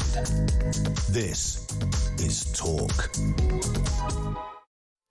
Now listen there, if you thought that this country had a problem with immigration, then frankly, you're just wrong. We don't. Oh, we're not overwhelmed by people coming from foreign countries. They're not committing a disproportionate amount of crimes compared to the rest of us. They're totally assimilated into our culture. They're integrated. It's wonderful. As for the difficulty in getting an NHS appointment or a school place or a house, you're imagining it. And actually, it's not because of immigration, because everyone loves that. It's nothing but the world of good. And anybody who thinks otherwise, frankly, must be a racist and a bigot. Well, that is apparently according to a poll commissioned by campaign group Best for Britain, which says that actually cost of living is the biggest issue, and only 25% of people said immigration and asylum was one of the 3 most important issues facing their community. And it's all just a manufactured panic. Now, let's dig into this. Oh, by the way, Saima Saeed of the Joint Council for the Welfare of Immigrants said the poll proves what we've been saying all along: there is no immigration crisis. Where do you live, Saima? Yeah?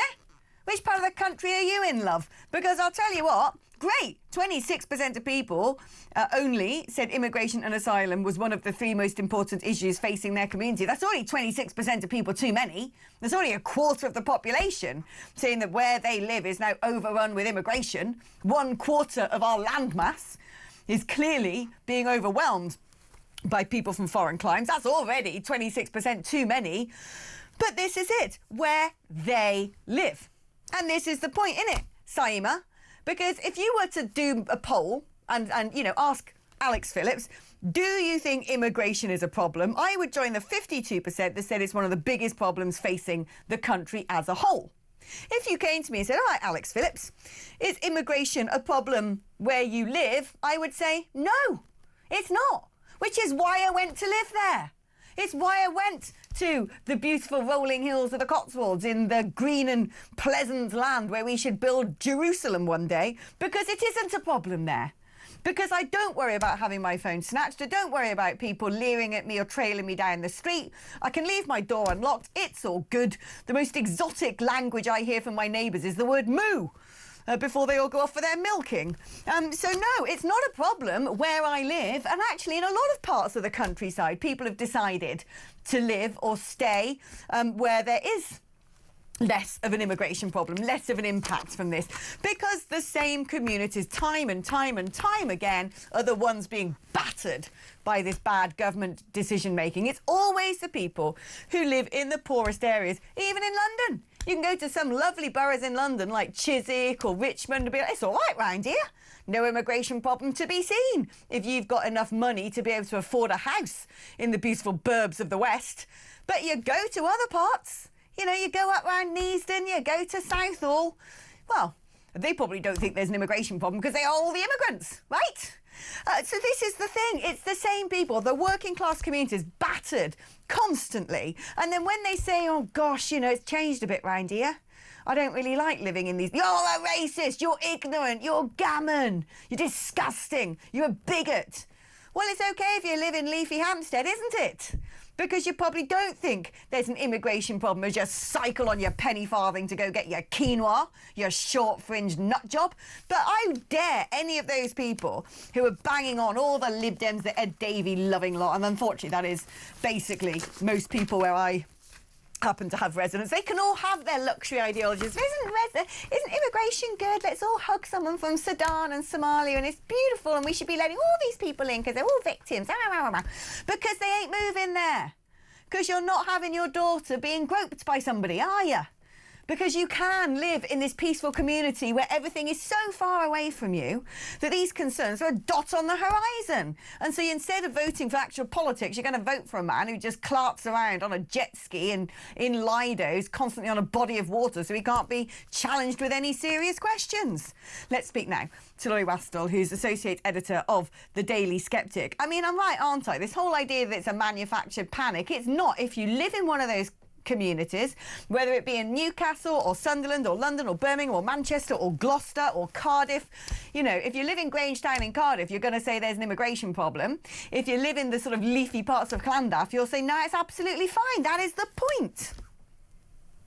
Well, quite right, Alex. And I think I mean, what you have to start with a poll like this, who has it been drawn up by? I think a man who's asked for it to be drawn up. But, you know, I think the clue is in the name here in many ways, Alex. It's the Joint Council for the Welfare of Immigrants. So this is not a group that is purporting, even in its name, to speak up for the British people. It's desiring to speak up for foreigners, essentially, to put their interests above the interests of the British people quite explicitly. And this is why really this is just an attempt to claim in really the most tenuous way it can that these concerns are manufactured, which is, it's, as you say, absolutely untenable. I mean, that issue you point to of essentially white flight from our cities is a major one. There's so many reasons for it. It's partly because people don't like how their areas have changed. It's partly because of house prices. But as you say, the fact that in people's individual areas where they're living, there might be slightly less of a concern, and we should get into that actually, because it's not that low of a concern. They say it's only 24%, but this is ranking lots of different issues. It still actually ranks pretty highly, even as a local concern, but it's quite right that people would think of this as a national issue. They don't know that whoever is arriving in a small boat that they see every day is going to be housed directly in their community, but they do know they're going to be housed somewhere, and they do know, as we've been seeing this past week, of course, Alex, that some of these men will be committing absolutely horrific crimes on members of the public. Oh, we know full well that they are. Facts don't lie, and facts, I'm afraid to say, cannot be racist, OK?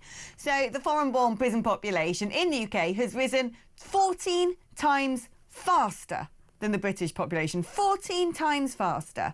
So why is that, do you reckon? Oh, it's because everyone coming in is a nuclear scientist, a doctor, a surgeon. They're contributing to our GDP. They're brilliant. They add colour and texture and cuisines and all this wonderful stuff to our communities. No, there's a lot of people coming to our country who are doing so to exploit the system and commit criminality. When you look at the biggest case of welfare fraud, it was all of those documents and fake profiles in order to game the system and get universal credit being set up by gangs in the Balkans. When you look at our drugs industry, when you look at people trafficking, whether you look at arms being brought into this country, it's all foreign gangs. When you look at the number of people who are now claiming social housing and living on benefits, again, disproportionate overrepresentation of certain communities. So I'm sorry, and don't even get me started on the impact when it comes to women and girls and sex crimes being committed by men. We know these men are from countries where they treat women monstrously, places like Afghanistan. That's why a load of people are claiming to be a refugee from there, because it's a hellhole. So why do we suddenly think if people come from Afghanistan and arrive on our shores, they've had the magic Men in Black scanning pen, a full frontal lobotomy, have forgotten the culture they were brought up in, and suddenly want to, I don't know, wear Me Too t-shirts? It's ridiculous. Well, quite right, Alex. And I mean, we just have to look at this unbelievably appalling story this week of that Afghan migrant who murdered Wayne Broadhurst was his name. Now, you didn't really hear any political reaction to this. You didn't hear it raised in the Commons on Wednesday at Prime Minister's Questions, for instance. You know, you had Keir Starmer making that great big deal over days and days, the Labour Party, over Sarah Pochin's comments about woke advertising, and precious little at all about that man murdered. There were two other cases that were finally convicted this week of Rhiannon Sky White, the migrant who murdered her, and likewise Gurvinder Johal, who was murdered in a bank just completely at random by a man who had been declined asylum. Now, these are crimes that should never have happened. They're being allowed to happen by the fact that these men are coming over and that our politicians are not getting a grip on this. And people are absolutely right to be concerned about this as a national issue. If we just talk about that particularly tragic case of Rhiannon Sky White, she was working in an asylum hotel. You know, and as her sister put it, she thought she was giving back. She was trying to do something humanitarian there. And it was her sister who had to explain to Rhiannon's 5-year-old son that her mother would not be coming home. It's such an appalling story. But she said, quote, the scream that left that child that day will haunt me for the rest of my life. And this is the kind of thing that the Joint Council for the Welfare of Immigrants is saying, oh no, actually, talkTV viewers, this is a manufactured concern. I mean, it's honestly, it disgusts me, Alex. But most of these people, they have not even set foot in a country where these people are coming from. I have. I've lived and worked in a lot of parts of the world, and I can tell you right now, in East Africa, they'll chill out for a certain amount of time, and as soon as you say the word election, they're all buying pangas and trying to cut each other up. The life to them is far cheaper than it is to people in the West. I've gone over and worked in Pakistan, and guess what? I wasn't allowed out the house because I'm a woman. So, you know, most people who blather on about immigration and diversity being our strength have never set foot in the countries of origin where some of these people are coming from. They have no idea about the culture. They have no idea quite what we're importing. Everyone's all one human race. Well, I'm sorry, they're not. There's a huge diversity when it comes to practices and beliefs and standards and behaviours. And what's more, they've not set foot in any of the communities where these people are being placed. I don't think that old, whatever her name is, Saima Saida, goes and hangs out in the sexual abuse gauntlet that has become Bournemouth Beach.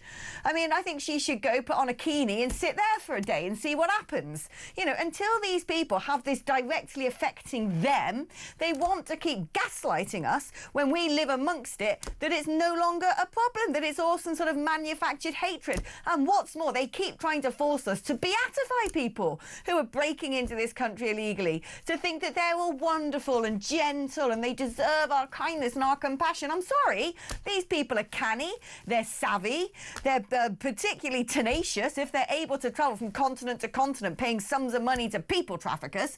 I'm afraid to say they're pretty good at scheming, they're pretty good at survival. They're not exactly the weak, vulnerable, poor little creatures that we tend to suggest they are. Oh, well, we must give them a home, we must give them a phone. It's ridiculous. These people are hardened.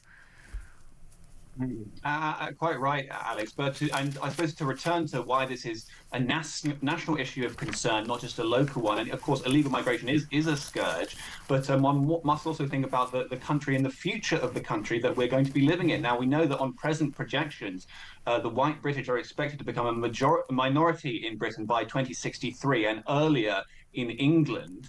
And this is why this is a concern, not just of whether there's an asylum hotel in one particular person's town, which obviously they wouldn't want, but more broadly, what kind of country do we want to live in the future? Let's remember that no one ever consented to this kind of mass demographic change. And we're seeing the effects of it in places like, for instance, Birmingham, where Israeli fans are unable to come because it's so unsafe because there's such a high proportion of Muslims there. We saw, for instance, this horrible march in Tower Hamlets in London over the weekend with masked Muslim men chanting Allahu Akbar and chanting things about Zionists that were very nasty that we probably shouldn't even repeat. But this is the obvious effect of this kind of demographic change that people can see increasingly in so many of our towns and cities. So this is not just an issue of local concern and local even safety, which is of course a concern, but it's what kind of country do we want to live in future? It's going to kick off at some point of that, I am certain. The Tower Hamlets pictures are terrifying.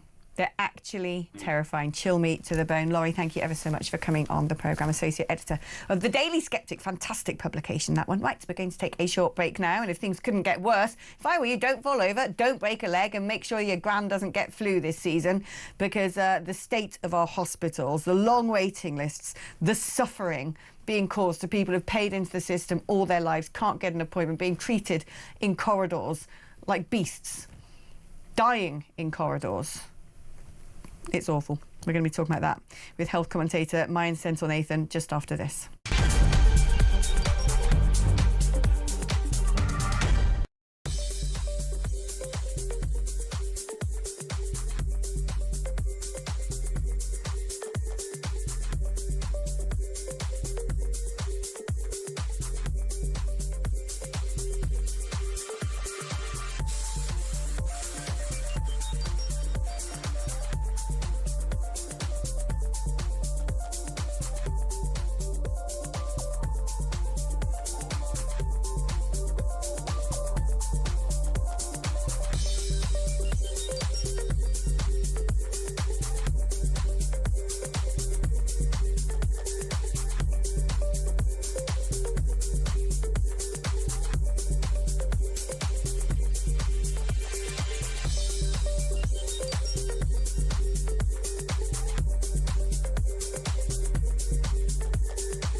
it's his little boy lie that has got him into this deep trouble. It's pathetic. The downfall, looking back at all of this, was the arrogance in thinking that you were going to outsmart the BBC. Yes, and the nation and the world. Yes. Absolutely. Yeah, that was that entitle and arrogance was on, and delusion was on full display for the world to see. And you know, when you see something like that, it challenges you and you say, well, I'm going to catch you in a lie. And what he did right there was he inspired, including Virginia, a lot of people to catch him in a lie.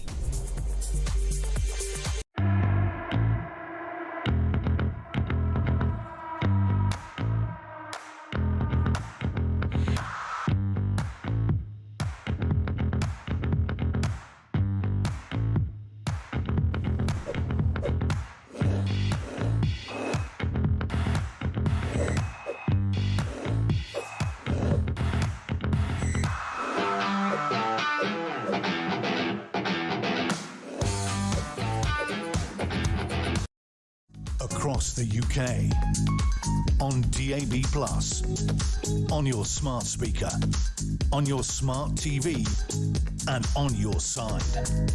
This is Talk. Hello and welcome back. And I'm sure if you've tried to have any sort of brush with the health system, that you've been far, far away from the bristles. It seems to me that it just keeps getting worse in the NHS. Age UK has pleaded with the government to get a grip on long A&E waits. Campaigners saying it is the rot eating away at the heart of the NHS. This is as a result of elderly people especially spending hours in corridors and side rooms, people being left in their own excrement, having blood transfusions and even dying in makeshift treatment areas. Older people are much more likely to experience long waits. The data showing 1 in 3 over 90s attending A&E faced a 12-hour wait or more. We hear, don't we, it's the impact of having an ageing population, but they're our grandparents, right? These people were brought up with rationing. They paid their taxes. They've worked all their lives. They're the backbone of our society, and this is how we repay them. It really makes me heartbroken and livid. You know, my own mum, no doubt she's listening, she's suffering so much, or something's up with her knee. She doesn't know what it is. Of course she doesn't know what it is, because she can't get the appointment to find out. She can barely walk, and my mum's a little trooper. You know, you say to my mum, don't sit down, I'll do that, and she's carrying in 85 shopping bags, even though she's hobbling about. I'm like, woman, would you sit down? Would you put your foot up and just chill out a moment?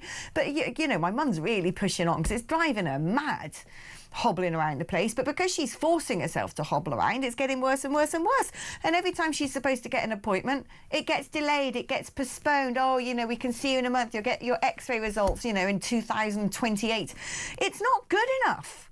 It's not okay. My mum's worked all her life, brought me up basically single-handedly. My dad was a lorry driver away all week until the weekends, and now I'm watching her suffering, and she can't even be seen by a doctor. She's having to live in pain. And if you want to get an appointment, you ask, can you still walk? And my mum, being my mum, will say, yes, I can.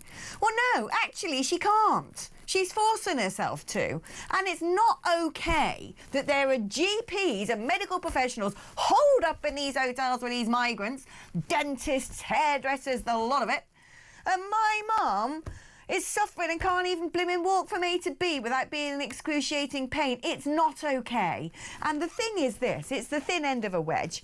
You know, for other people, when you start losing your mobility, if you're not being able to go about the place and live a wholesome life, which is good for your mental health, it's good for being proactive and getting things done and not having the psychological distress or the fatigue of living in pain. But also it's not good for the human body to not be able to function wholly. You nip these things in the bud, and the holistic impact on the rest of your health is clear. And the NHS is not just failing, it has failed. Let's speak now to Myron Senthil-Nathan, health commentator. Myron, welcome to the show. I know that this is true. We all know that this is true. You can't get a blimmin' appointment. When you do, you have to prove that, I don't know, your eyeball's fallen off and is rolling down a hill, or your leg is basically being dragged around you like a clubfoot.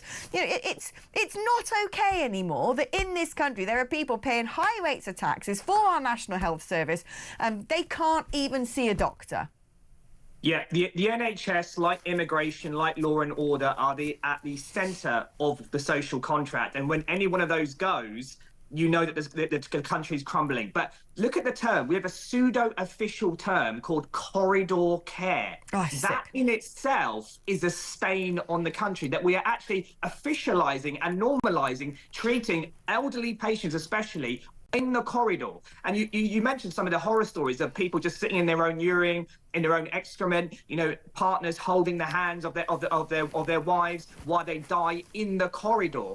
And so this is really treatment in the trenches situation, a war zone situation. And we keep talking about a state of national emergency, whether it's with borders and everything else, but the NHS is also in a state of national emergency.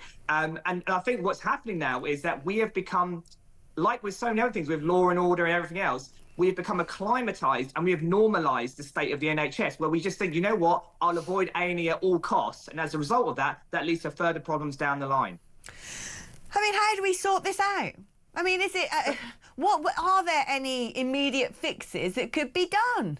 Because what we keep hearing about the immigration debate is, oh, if it wasn't for immigrants, the NHS would collapse. I'm sure that's so. I know we're having to import a lot of doctors and nurses, but I think proportionately we're importing even more people. You know, if we get sort of, I don't know, 20,000, 30,000 foreign doctors every year, we're getting almost 1 million foreigners.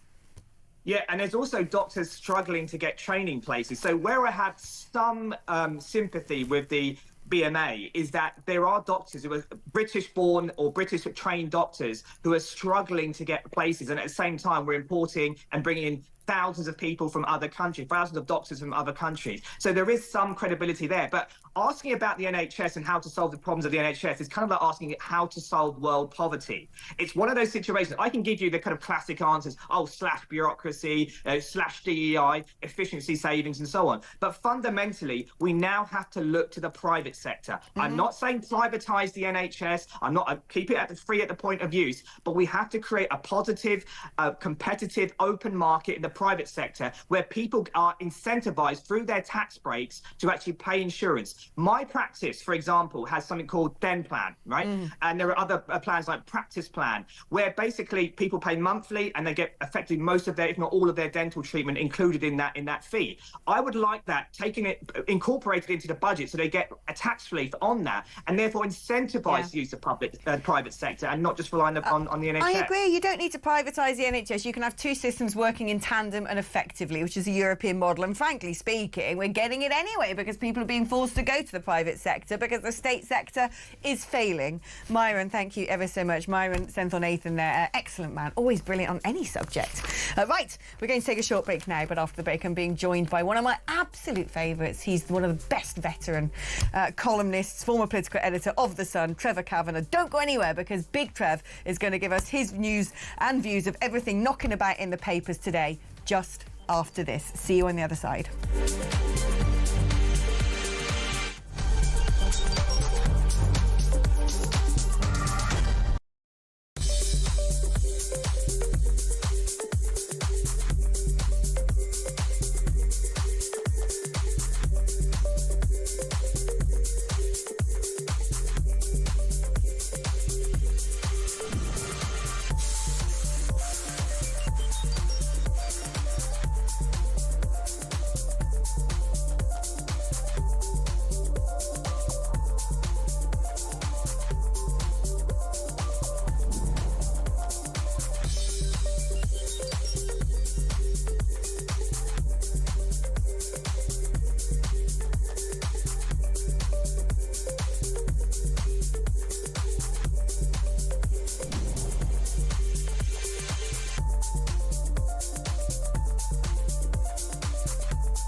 across the UK.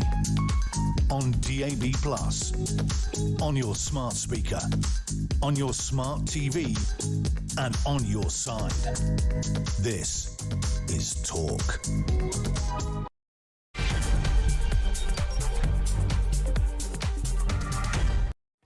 Hello and welcome back to the show, the final hour, with me, Alex Phillips, with you until 1 o'clock. If you hadn't done the maths yourself and figured out that that is what the next hour involves, climbing up the clock until we hit 1 p.m. Thank you for your company for the last 2 hours. If indeed you have been with me the last 2 hours, well done. There is a certificate in the post for being a dedicated and ardent supporter of this channel. Now, you don't want to hear me gassing on anymore. I've been doing that for the last 2 hours. Let's hand over that privilege to someone who I absolutely adore. He's a veteran in our midst, former political editor of The Sun. It's the brilliant Trevor Kavanagh, ladies and gentlemen. I was going to say good morning. Good afternoon, Trevor. How are you doing? Good afternoon, Alex. I'm very well. I hope you are. Yeah, I'm not too bad. Not too bad at all. It's amazing. You get sort of inundated with all the horrible headlines and somehow you just got a KBO. Let's talk about this poll commissioned by an entity, Best for Britain, who clearly wanted a specific answer, which says that immigration is not the top of people's concerns. It's a manufactured panic because when YouGov, who were commissioned to do this poll, asked the sample size of people, 26% of them said that immigration and asylum was one of the 3 most important issues facing their community. So therefore, by a process of deduction, about 3/4 of people don't think it is an issue where they live. That actually doesn't surprise me. Well, I think this is what you call a real rogue poll, and I can only account for it by the fact that it must have been carried out inside the Home Office or outside an immigration tribunal interviewing the judges or something of that sort. I mean, if you extrapolated this, you would put Nigel Farage and Reform in 3rd place behind the Tories. This is the biggest issue. It's overtaken and outstripped the economy in many cases, in many polls. It is the most important issue. And there's good reason for that, because this is something that is now transforming Britain almost in the blink of an eye historically, from one sort of country into another. And an awful lot of people are very uncomfortable with that. But this is the thing, it does go to show that this is a postcode lottery, because over half of those polled said it's one of the biggest problems facing the country as a whole, but only 26% say it's in their community, which goes to show that what we've done is created a balkanised, ghettoised nation where if you go to Bradford or Rotherham or Southall or Uxbridge or parts of Cardiff or parts of Birmingham or parts of Manchester, then you are going to be swamped with immigration. You would have seen the nature of your high streets irrevocably changed. All the problems that come with the lack of integration and importing foreign cultures that frankly cannot be symbiotic with our own is very clear. But if you move out to where I've just moved out to, Trev, with the lovely green rolling hills of the Cotswolds and neighbours who say moo, you would think it isn't a problem. And that's the point. What we have done is created a country which at this point is fragmented at best and in you know, up the proverbial creek without a paddle in various cities that I just think now can't be changed. It can't be reversed. Exactly true, and I think the word you really are looking for there is ghettos. Yeah. We've got vast ghettos forming willingly and spontaneously by those who want to live there, but they are totally separate from the mainstream part of Britain, wherever you are. And I mean, even in Tower Hamlets, I live in the city of London, which is on the border of Tower Hamlets. And you are literally moving, if you walk in that direction, it's not very far, you're walking into Karachi or some other part of the subcontinent. So, and Southall, I mean, I was born in Southall. It has totally transformed since I was there as a child. And so have huge swathes of Britain. I mean, these aren't small ghettos. These are areas which actually dominate the community. In Birmingham in particular, where rabble-rousers are planning a big protest about issues concerning Islam and so on November the 6th, I think that this is an indicator we should be seriously worrying about, because it shows that there's a tinder sort of box out there waiting for a spark which could really seriously ignite in a bad way. Oh, I think it's going to. Now, you referred then to a particular young man called Ahmed Yaqub. Oh, I know him well. He hasn't libelled me for a while, old Ahmed. Normally I get a nice little legal letter from him and his solicitor saying, you've talked about me, don't forget that. He's that, you know, I'm going to refer to it again. He's that spiv, I love that good old-fashioned word, who was the lawyer who represented the two Manchester airport thugs and tried to sort of create a grievance narrative and get everyone to protest after the police station when this video was deliberately circulated, which just showed a little snapshot of what happened at the airport that day when these two young men were battering cops who have now been charged with their offences, and the police officers accused of racially motivated attacks have been cleared. But he was the one trying to generate this sort of, you know, hubbub of opprobrium against what had gone on that day and get all of his followers out onto the streets. And here he is at it again. Take it away, Ahmed. Activists are planning to do a complete shutdown of Birmingham on November 6th. I've heard activists from all over the country are going to be present in Birmingham on November 6th because... We don't want violence. Well, I think he might be using a bit of tequila there, I think. Allege. I'm not saying you are, just saying you might be. That's my opinion, Mr. Yaqub, before I get another legal letter. But that terrifies me. What are they protesting against?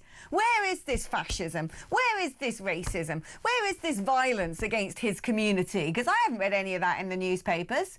As far as I can tell, it seems to largely be going in the opposite direction. The pictures the other day of the so-called protests in Tower Hamlets, where they all come out in balaclavas and black puffer jackets, terrifies me to the bone. If he does get 300,000, that is a good 5 times larger than the full-time employed standing army of the United Kingdom. That is really frightening. And indeed, the very presence of such a large number bellowing their hearts out is an act of violence in itself. I mean, civil protest is all very well, and it's a sacred part of our Constitution, but it can be taken too far. And the sight of this man, who's supposed to be a solicitor, dressed up in black with a hoodie ready to put on as soon as he turns the camera off, is representative of a growing and rather worrying, indeed alarming, presence of people who are willing to shout at us, shout us down, and dress in what looks like semi-military attire, certainly very menacing, black hoods, black balaclavas, where they're selling these balaclavas at £5 a piece. So hide your face and save a case. So you're not going to be charged if you're wearing a balaclava because they can't identify you. I think that these things should be banned, and I think protests march on that sort of scale for no good reason except to try to agitate over Palestine, which has nothing to do with Britain. I think they should be banned. I frankly do. I totally agree with you, and it does terrify me because when you look at the sheer numbers, you know, when I was growing up, this sort of stuff just didn't exist, and it starts to creep in slowly at first. You know, you have the Batley school teacher who's gone into hiding. No one knows what's happened to him in all the years since that occurred, and no one does anything. Then the tail starts wagging the dog even more, and now we're on the brink of a situation where, frankly, what looks to me like a sort of standing Muslim militia are prepared to take to our streets. And frankly, if they were to coordinate, if they were to decide they mean us harm, I think that they could execute it. Yes, and I worry that we're not just on the brink, that we've already crossed that line. I think that they're making it very clear that pushed, in their eyes at least, too far, they will react, and they will react violently. And they know that the police are running scared. They're not going to deal with them as they should be dealt with and would be dealt with if they're white, whether they're right-wing or left-wing protesters, they will be dealt with. But because they are non-white, they are sacred and therefore untouchable, and therefore the police have no control, no authority. And this makes certain parts of Britain no-go zones. No, absolutely. And the problem is these people confect a grievance narrative. There you have Ahmed Yaqub going, we've got to stop the racism, the violence against our community. We've got to show solidarity with Palestine. So what? Why? We don't have to. It's nothing to do with us. But they confect a grievance narrative, which is what they then sell to all of their adherents to then encourage people to go out and start to dominate this country, to give an excuse and justification of how the tail is going to wag the dog, which is already taking place. I don't know how we reverse this. I don't know how we get ourselves out of this pickle. I really do not.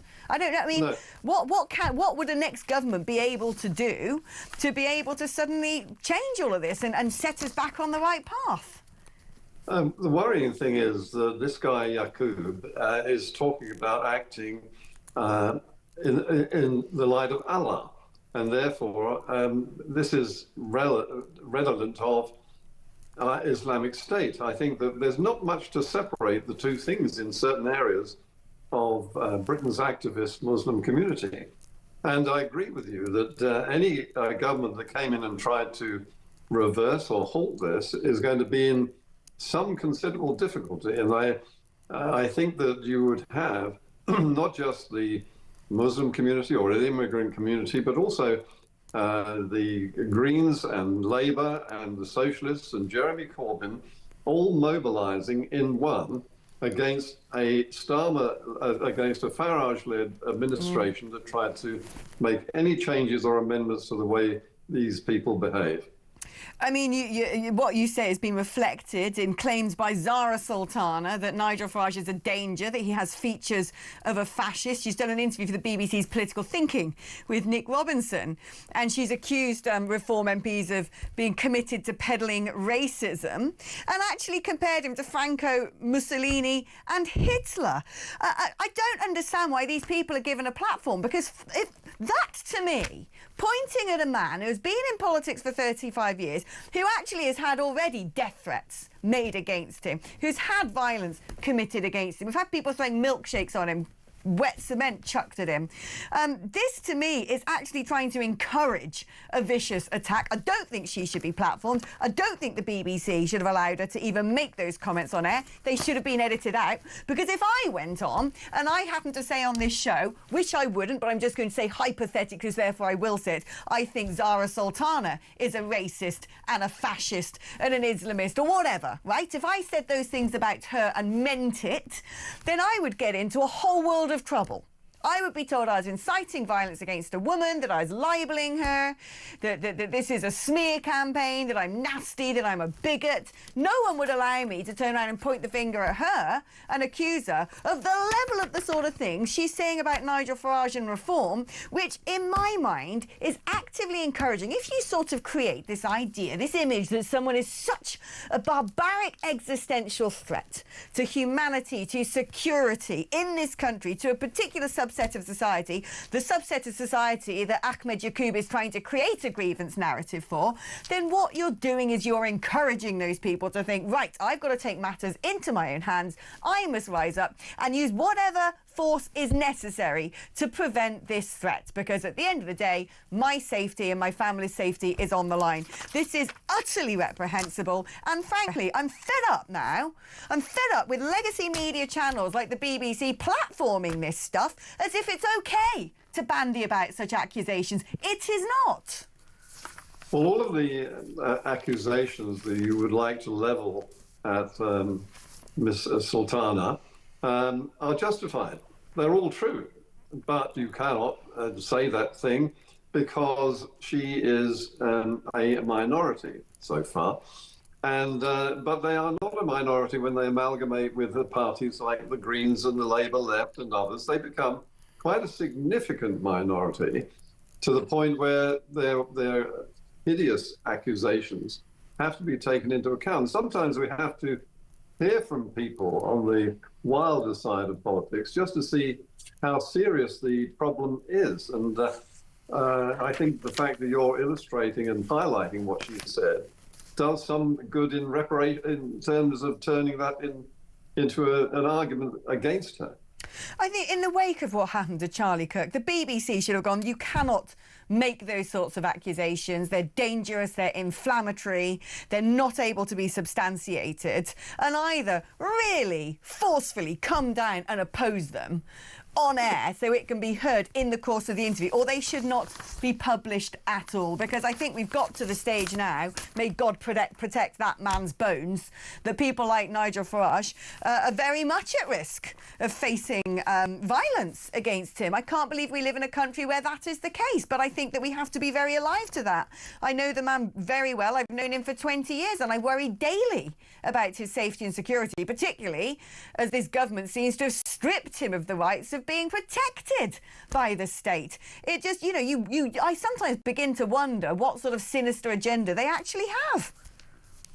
I think that without his private bodyguards, Nigel Farage could not consider him safe walking the streets of Britain. There's no two ways about that. But I think that's a really serious problem. Yeah. And you're quite right that when Sultana was interviewed, she should have been challenged and put on the spot by Nick Robinson. I don't think that anyone should be able to come out with those sort of claims, which are standard fare from the left, I have to say, and I've been the target of similar charges myself, without being challenged by the host of the programme. I mean, the BBC's duty is one of impartiality. How does she justify these claims, these absurd insinuations? And I mean, you're getting libel letters from Mr. Yaqub. I think that you're entitled to fire off a few yourself.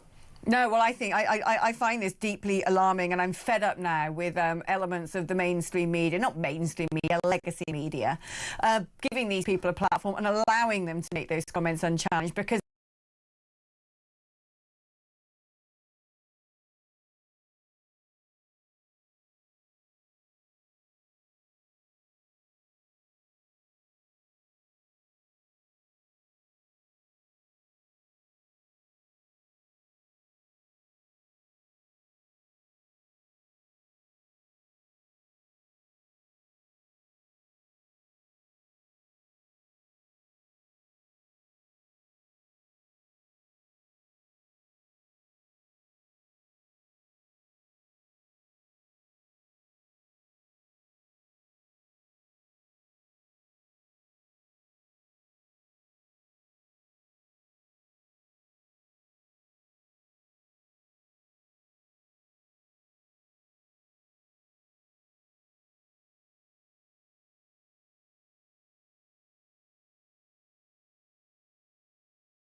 government must know.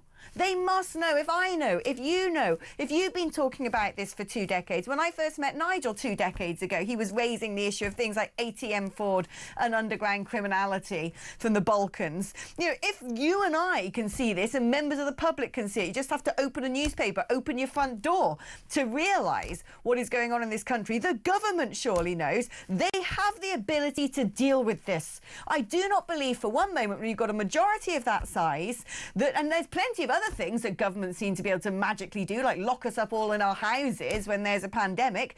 They've got the levers they can pull to address these issues. They can declare a national emergency. They can use the basis of the statistics in crime to say, look, we cannot go on like this, and sort this out. I don't understand why they are not. Police have got their hands full, haven't they? They've got to get out and arrest people for not carrying poo bags. They haven't got time for real crime. They don't. They have never actually tackled this in the way that it needs and deserves to be tackled, because we come up against the human rights laws. And so you get the Albanian crime gangster who insists that he can't be deported back home because his children don't like chicken nuggets in his hometown, or Romania, I can't remember which country it was. But this is symptomatic of the entire problem of illegal immigration.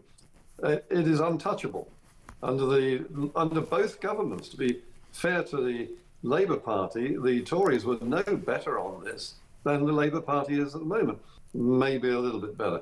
But Labour is simply following the trend of those Home Office officials who basically run the country without any reference to democracy or the views of their ministers or the government or the elected officials. And so, you know, frankly, we've lost this one. Yeah. We've lost it, and we're not going to recapture it. Not under this government, not under the Tories, and I worry, not even under a Farage-led Reform government. No, I don't. I mean, it's very hard to reverse the damage that's already been done. I think there needs to be some sort of transparency audit on some of these immigration lawyers, because it's very clear to me that there is an international illegal immigration industrial complex. And I wonder quite how many of those people who suddenly pop up have links to the NGOs and have links to the people traffickers themselves and are making a pretty penny out of the destruction of this nation. Trevor, thank you ever so much. Former political editor of The Sun, the one and only Trevor Kavanagh. I love that man. I love that man dearly. What a national treasure. OK, we're going to take a short break now. After the break, I'd love to have a chinwag with some of you. The number to call, 03444991000. It's your normal network rate. So please do pick up, dial that number, and let's get together for some communal catharsis just after this.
It's his little boy lie that has got him into this deep trouble. It's pathetic. The downfall, looking back at all of this, was the arrogance in thinking that you were going to outsmart the BBC. Yes, and the nation and the world. Yes. Absolutely. Yeah, that was that entitled and arrogance was on, and delusion was on full display for the world to see. And you know, when you see something like that, it challenges you and you say, well, I'm going to catch you in a lie. And what he did right there was he inspired, including Virginia, a lot of people to catch him in a lie.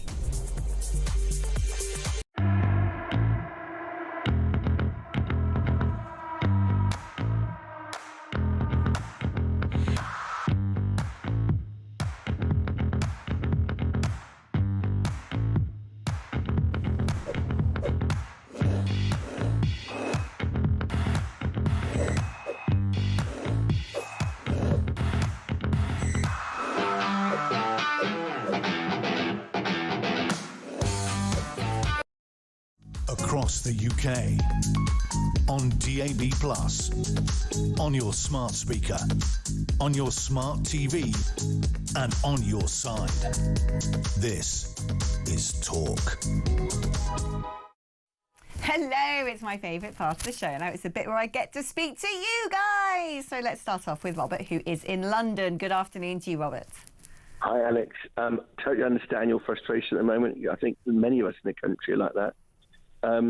What your last segment, by the way, there's a lot of work going on with that, with the NGOs and the funding of some of the international. Oh, the illegal immigration industrial complex. I think people need to start using that term a lot more. I think it's quite smart. I wouldn't say, say to myself because I invented it, but it is. I know. It is an industrial complex. You've got big hotel owners churning millions in at our expense by, you know, giving their hotels out to these people. You've got the immigration lawyers making a hell of a load of money. You've got the people making the dinghies. You've got the people traffickers themselves. You then got the NGOs. There is an illegal immigration industrial complex. Totally, and it's being investigated in America. And if you look at some of that USAID stuff that Elon Musk was working on, quite staggering numbers. $5 trillion a year that the US Treasury was just handing out without any checks or even understanding of what the payments were for. That's all stopped. Look, we are winning, right? It's just it's going to get worse while the pendulum slows down and then starts. Look, the pendulum is slowing down, right? The madness. If you look at just transgenderism, they're now recognising it to be. I get that. The right judgment has taken place in the Supreme Court, but we're not winning because there's no legislation yet in place to prevent men from coming into women's changing rooms. We know that the Overton window has moved, and we know exactly where the population's at when it comes to their views on things like mass immigration and multiculturalism. But the point is this: the government aren't doing anything about it. And they're not going to. They're not going to. Well, then we're not winning, are we? Well, no, but what I'm saying is, you can see the change is coming, right? But what I'm saying is, you know, as the pendulum slows down, right? Yes, it's still getting worse, but I believe that it's quite clear that some of the really foundational stuff is becoming obvious. Unfortunately, you have to go through this rubbish for people to wake up. You know, when Starmer gives away Chagos and 35 billion, everyone now knows that really he's not working in the British people's interest. Who he's working for is interesting, isn't it? It's super interesting that police don't investigate this because it's quite clear that there's things to be investigated. The links with his Herman. We're making some pretty big claims here, right, about who these people might be working for and the links that they may have. Well, no, that's true. You've actually been sort of fairly, you've circumlocuted over that. But you're right. I mean, what I would say is, you know, these people are in the highest positions of authority, and they're their job. They're being paid by us to put our national interests first, and they definitely do not seem to be doing that. Well, what they rely on is people like Rachel Reeves. And they rely on people like her husband, a senior civil servant, who between them, obviously working in public life, so under great scrutiny, are telling us that they can manage a G8 economy and they can manage, for example, how we fund a 25-year project on a nuclear power station that cost 100 billion quid, or the development of 2 aircraft carriers that cost about 10 billion. But what they can't do, these two, clearly, between them, is manage a rental contract. I know. Residential, not commercial. They can't manage a residential contract properly. So you have the some people call them useful idiots who just don't understand how things work, and then you've got sort of darker people with potentially nefarious networks. I don't like the Fabian Society, and I don't like its goals and its objectives, and I note that everyone in the front bench is a member of the Fabian Society. Well, the vast majority are, and every single Labour Prime Minister that we've ever had, and I think it does require due scrutiny. Same with an organisation called Common Purpose. Go Google that one if I were you, Robert. That makes for a fascinating read. Or you could read it on my Substack if you so wished. But no, you're absolutely right. Listen, Robert, I'm going to have to love you and leave you right now because I want to squeeze in Catherine before we go to the next advert break. Catherine, good afternoon. Hi, Alex. How are you? Yeah, I'm all right. I'm not so bad, Catherine. How are you? I'm okay, except I seem to spend most of my days absolutely fuming these days, Alex. And today I'm fuming at Glamour UK magazine. Oh gosh, yeah, the front there it is, the front cover of that. All these, it says Women of the Year, the dolls, protect the dolls. Well, I took one for the team and I read the entire article. Oh. And I'd just like to give you a little quote from it, which is from one of the winners. Oh, and please. The quote is, put some respect on it, and then they use the word for a female dog, ironically. I look better than you, I dress better than you, I smell better than you. Learn that and understand that. Do you know, this is what's really interesting, right? This is what's really interesting about the trans movement, OK? And all these women out there, like the editors of Glamour magazine, who want to celebrate these men and think they're glorious and think they're magical and hold them in such high esteem. Though what is interesting, and you make a very good point here, is that a lot of these men cosplaying as women actually troll women. They're actually misogynistic. They actually like the power dynamic of being able to... Yeah. They like the power dynamic of being able to intimidate women, of then being... Some of them pathologically despise women because they will never be women. And so what comes out of their mouth a lot of the time is a lot of poison rhetoric against women. And then idiots, these lefty liberal idiots who publish magazines like that think they're wonderful and should be celebrated. Do you know what? They don't like you. Oh, they don't think you're that good. Absolutely. And you know, Alex, I attend a lot of Let Women Speak events, and I stood as a candidate in the general election for Party of Women last year. And honestly, on the streets canvassing, I've got to say 99% of the population are on the side of women. Yeah. But when you go to Let Women Speak events, the hatred, the absolute hatred and vitriol from the trans activists is incredible. Do you know, they take it so far with some of the placards that they wave, with some of the physical violence and intimidation that they use, some of their other grubby tactics, whether it's urination, intimidation, death threats, or even the bullying tactics of reporting people to the police. They behave so abysmally and so abominably that if I was Empress for the day, I'd be looking into prescribing them as a terror organisation. Catherine, thank you ever so much. That's Catherine calling from Yorkshire. All right, OK, we're going to take a short break now, but when we come back, we're going to be catching up with the brilliant Dr. Alan Mendoza of the Henry Jackson Society. And I want to ask him about Ahmed Yaqub's 6th of November protest. What is the risk now posed by some communities who seem to be tooling up, buying balaclavas and taking to our streets in the tens of thousands? Have we now reached the point of no return? That's after this.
across the UK, on DAB+, on your smart speaker, on your smart TV, and on your side.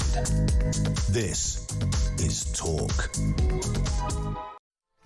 Well, hello there. Do you know, just the other day I was messaging I was going to say my other half, but we've sort of changed that status of late, about Ahmed Yaqub. And I was saying to him, I kind of miss this guy because I haven't seen him in circulation for a while. And he looks like such a moron, doesn't he?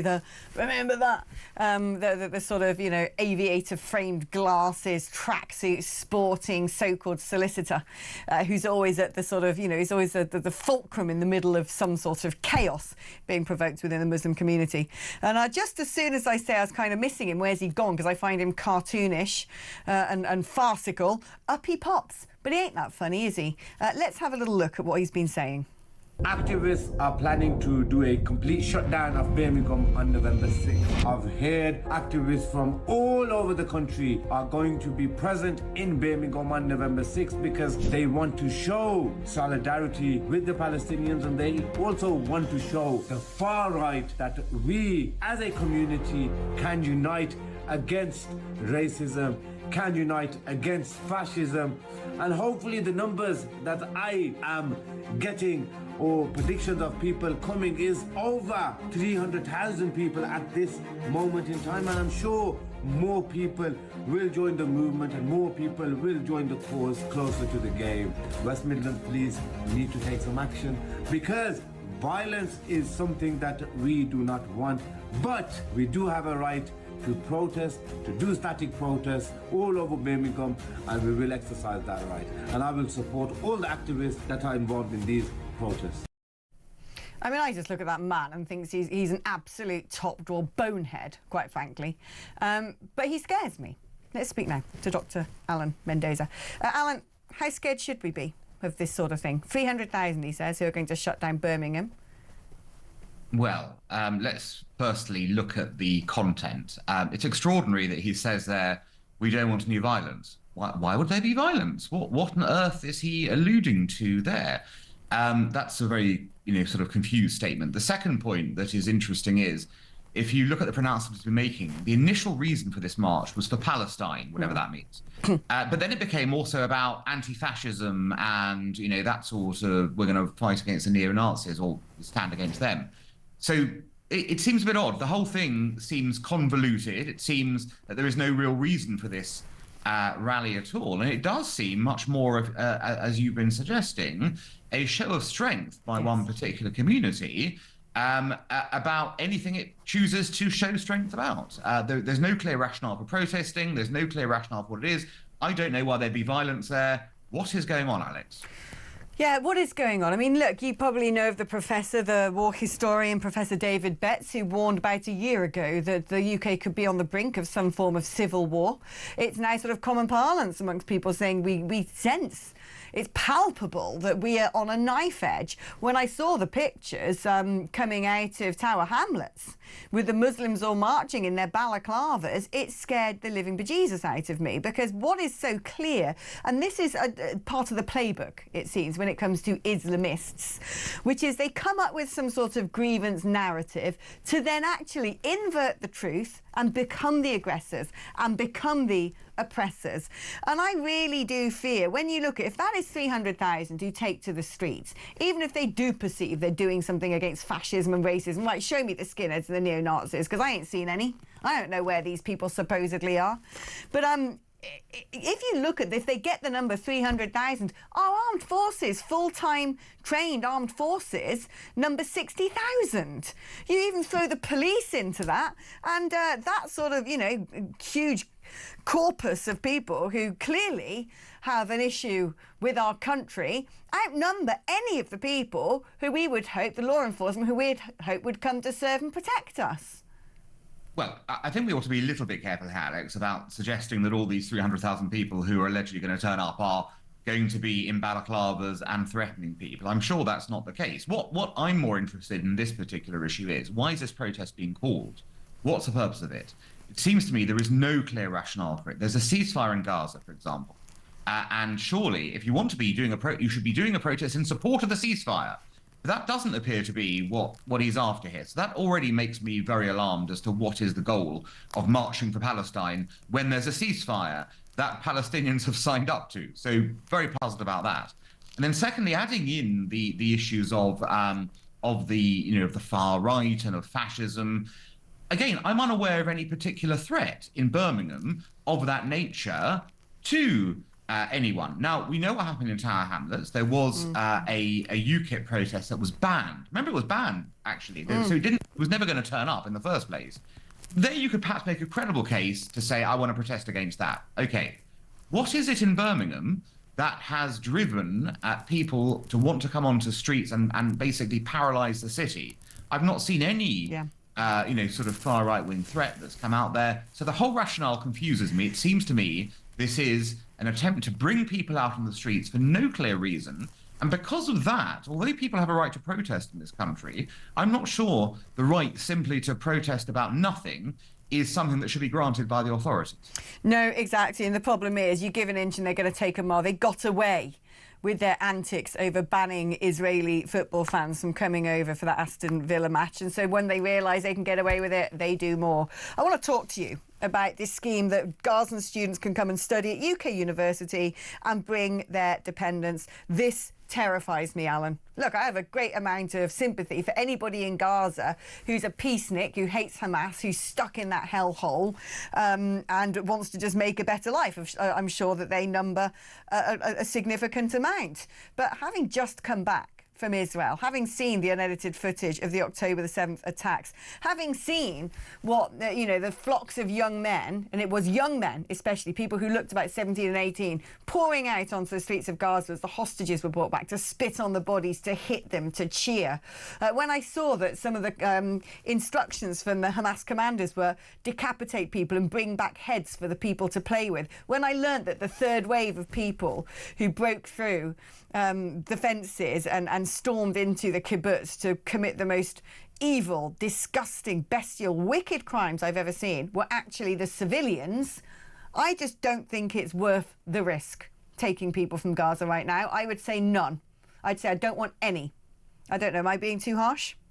No, I don't think you're being too harsh. I think the reality is that we have seen those scenes that you've pointed out already, number one. Number two, we have a situation where we are fully aware of the problem of migrant crime in this country that has exploded in violent episodes this very week.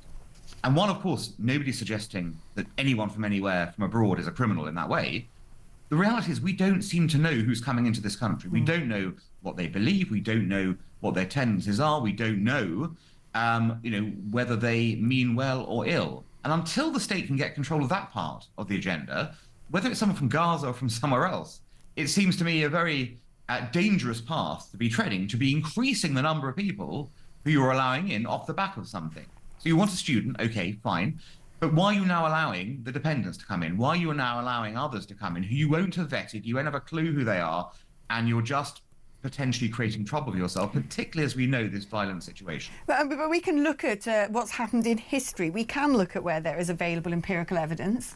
When people from so-called Palestine went over to countries such as Jordan and created havoc, when they went to Scandinavian countries and created havoc. We know that for a long time now, the UN via UNRWA have been producing educational text for school children in Gaza that has some pretty alarming content. Now, the people, if they're coming over as students, would have been subjected to those lessons and that sort of ideology. I have utmost sympathy when there are wars and there are innocent people caught in wars. It is despicable. It is horrible. As a nation, we must do what we can to promote peace on the international stage. It doesn't mean we have to be a repository from people from those countries, because if we are, you don't know if you're getting the bad guys or the good guys, and it is not worth taking the risk.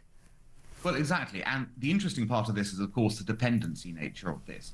So, you may give a visa to somebody because there's a reason for doing so, et cetera, et cetera. What you haven't signed up to at that point in time is for all their dependency and family to do that as well. Yeah. So it is a concern, isn't it, that you don't know the people coming in. You're worried about the potential for even national security threats. In the case of Gaza, the dependents might well be connected to Hamas. We just don't know. And that until you know that and get control of that, and the state has shown it can't do that, we have a problem. Right, I think that actually I'd say that the likelihood is greater rather than lesser when it comes to whether these people are going to be connected to Hamas in some form. Alan, thank you ever so much. It's fantastic catching up with you as always. Look, Hamas didn't emerge from the skies, from heavens. It came out of Gaza. It is a product of the Gazans. And don't believe for 1 minute that these people are knuckle-dragging idiots who don't know what they're doing. They're extremely sophisticated, well-armed, well-funded organisation with a massive propaganda machine with huge foreign backing. It's an extremely professional, sophisticated organisation that's very powerful and knows how to play the game. It is not to be messed with. And I fear what the government is doing. Right, we're going to take a short break now. When we come back, we're going to be discussing the fact that blimmin' Wales want to introduce, well, Plaid Cymru, those socialist lunatics, want to introduce a 4-day working week. That's going to bring growth to Cymru, isn't it? We're discussing that after this.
For the Earl of Inverness and then Duke of York, that still requires an act of Parliament. The Parliament has said they don't want to deal with it. It's up to the King to make moves on that in terms of giving Parliament the nod to do it. But the King doesn't want to waste valuable parliamentary time. It'll take 10 minutes, Ray. Well, it will take 10 minutes. Anyway. Do it, Charlie, do it. It's up to Parliament to actually go through with all of that. Yeah, so. but I mean, I suppose I'm probably pushing it now. I mean, his disgrace could not be greater, could it? It's his little boy lie.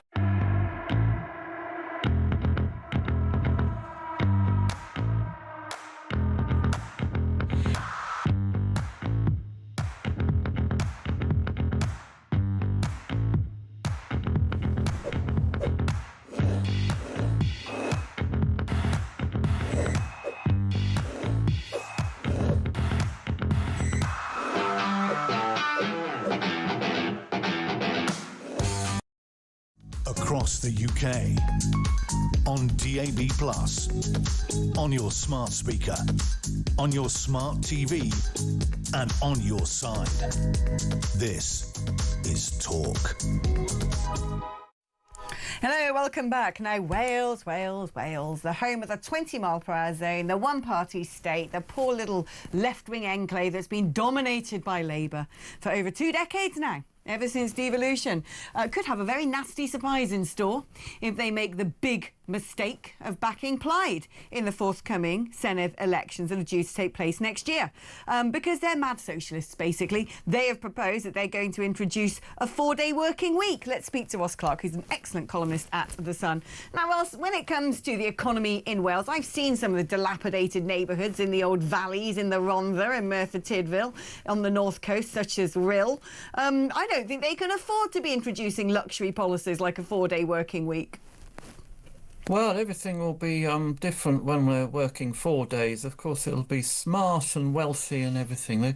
I mean, the idea that you can increase productivity by working 4 days rather than 5. I mean, do they mean productivity per hour, or do they mean overall productivity per worker?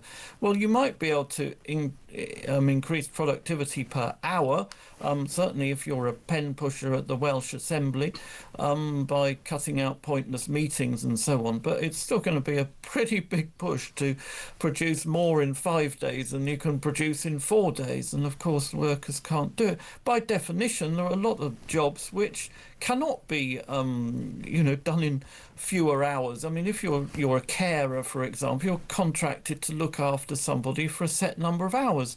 Well, you can't do that job in 80% of the hours, can you? You just be doing 80% of the job. The same applies to, childminders, bus drivers, and I mean, how are you supposed to do your work in 80% of your hours of a bus driver? You'd have to put your foot down and drive 25% faster, wouldn't you? But you wouldn't be able to do that in Wales because they just introduce their 20-mile-an-hour speed limit, so it'll reduce your productivity. So no, the thing is just completely balmy. It's just playing to the gallery. But reading what their proposals are, I'm not quite sure. I mean, are they just proposing what to do for government workers, or are they? It seemed to me they're going to try and impose it upon the rest of the economy. Well, I don't think they quite have that power to compel people to work only 4 days rather than 5 days. So the problem with Plaid, problem with little parties like Plaid, a bit like the Green Party, is they don't get the scrutiny they deserve because they are absolutely unhinged mad socialists. As somebody who's lived and worked in Wales for BBC Wales, for ITV Wales, on Welsh Assembly elections, I've seen it firsthand. These people are cuckoo, and the sort of things that they espouse are frankly super dangerous. They want, for instance, Wales to be a refuge nation, come one, come all. All the asylum seekers can come to Wales. Oh, that's really going to help matters, isn't it? I remember when I was reporting for ITV Wales during ISIS time, the jihadists were having a barbecue in one of the big parks in Cardiff, in Penarth Park, with their ISIS flags. All come for a little grill up together. It's crazy. It's got enough problems as it is. Then you've got a situation of this a candidate now for Plaid, Ms Al Faifi, who made disgusting anti-Semitic comments, had to be thrown out the party. Next thing, she's back standing as a candidate for the Assembly elections coming up next year, doing her campaign videos in a full burqa. Then you've got Bethan Said, who used to be known as Bethan Jenkins, who's a former Senedd member, who's insisting that little girls, little Welsh schoolgirls, should have to go to school wearing hijab so they know what it's like for the Muslims. These people are crazy. Well, it does rather seem, as you said, Wales has been a sort of one-party state since the formation of the Welsh Assembly 25 years ago. But, it seems that the Welsh people are now turning away from that, and they are going to chuck out this one party, Labour, who've been governing the country for all those years. But, it seems that a fair number of voters seem to be tempted to this even bigger rabbit hole in the form of Plaid Cymru, who seem to think that Labour have failed in Wales because they weren't left-wing enough, which, I mean, is pretty absurdity. I mean, you can look at what's happening in Wales. The NHS is underperforming there. The economy has underperformed the rest of the UK. And we've got sort of policies such as, the Labour government there thought it was a good wheeze to introduce this sort of treble council tax on second homeowners. It's crazy. The Principality is going to die. Ross, thank you ever so much. I've got to love you and leave you because we're coming towards the end of the show, and I want to say hello to a good friend of mine I haven't seen for ages. Hi. Well, hello, legend. The desk is too big for a hug, but I'm thrilled to see you. Mark, And by how the are way, you? how do we follow that, right? 3 huge hours, dropping those truth bombs. No wonder you're so incredibly popular. And we're going to keep doing it. And you've been talking about migrant crime. Is it now a national emergency?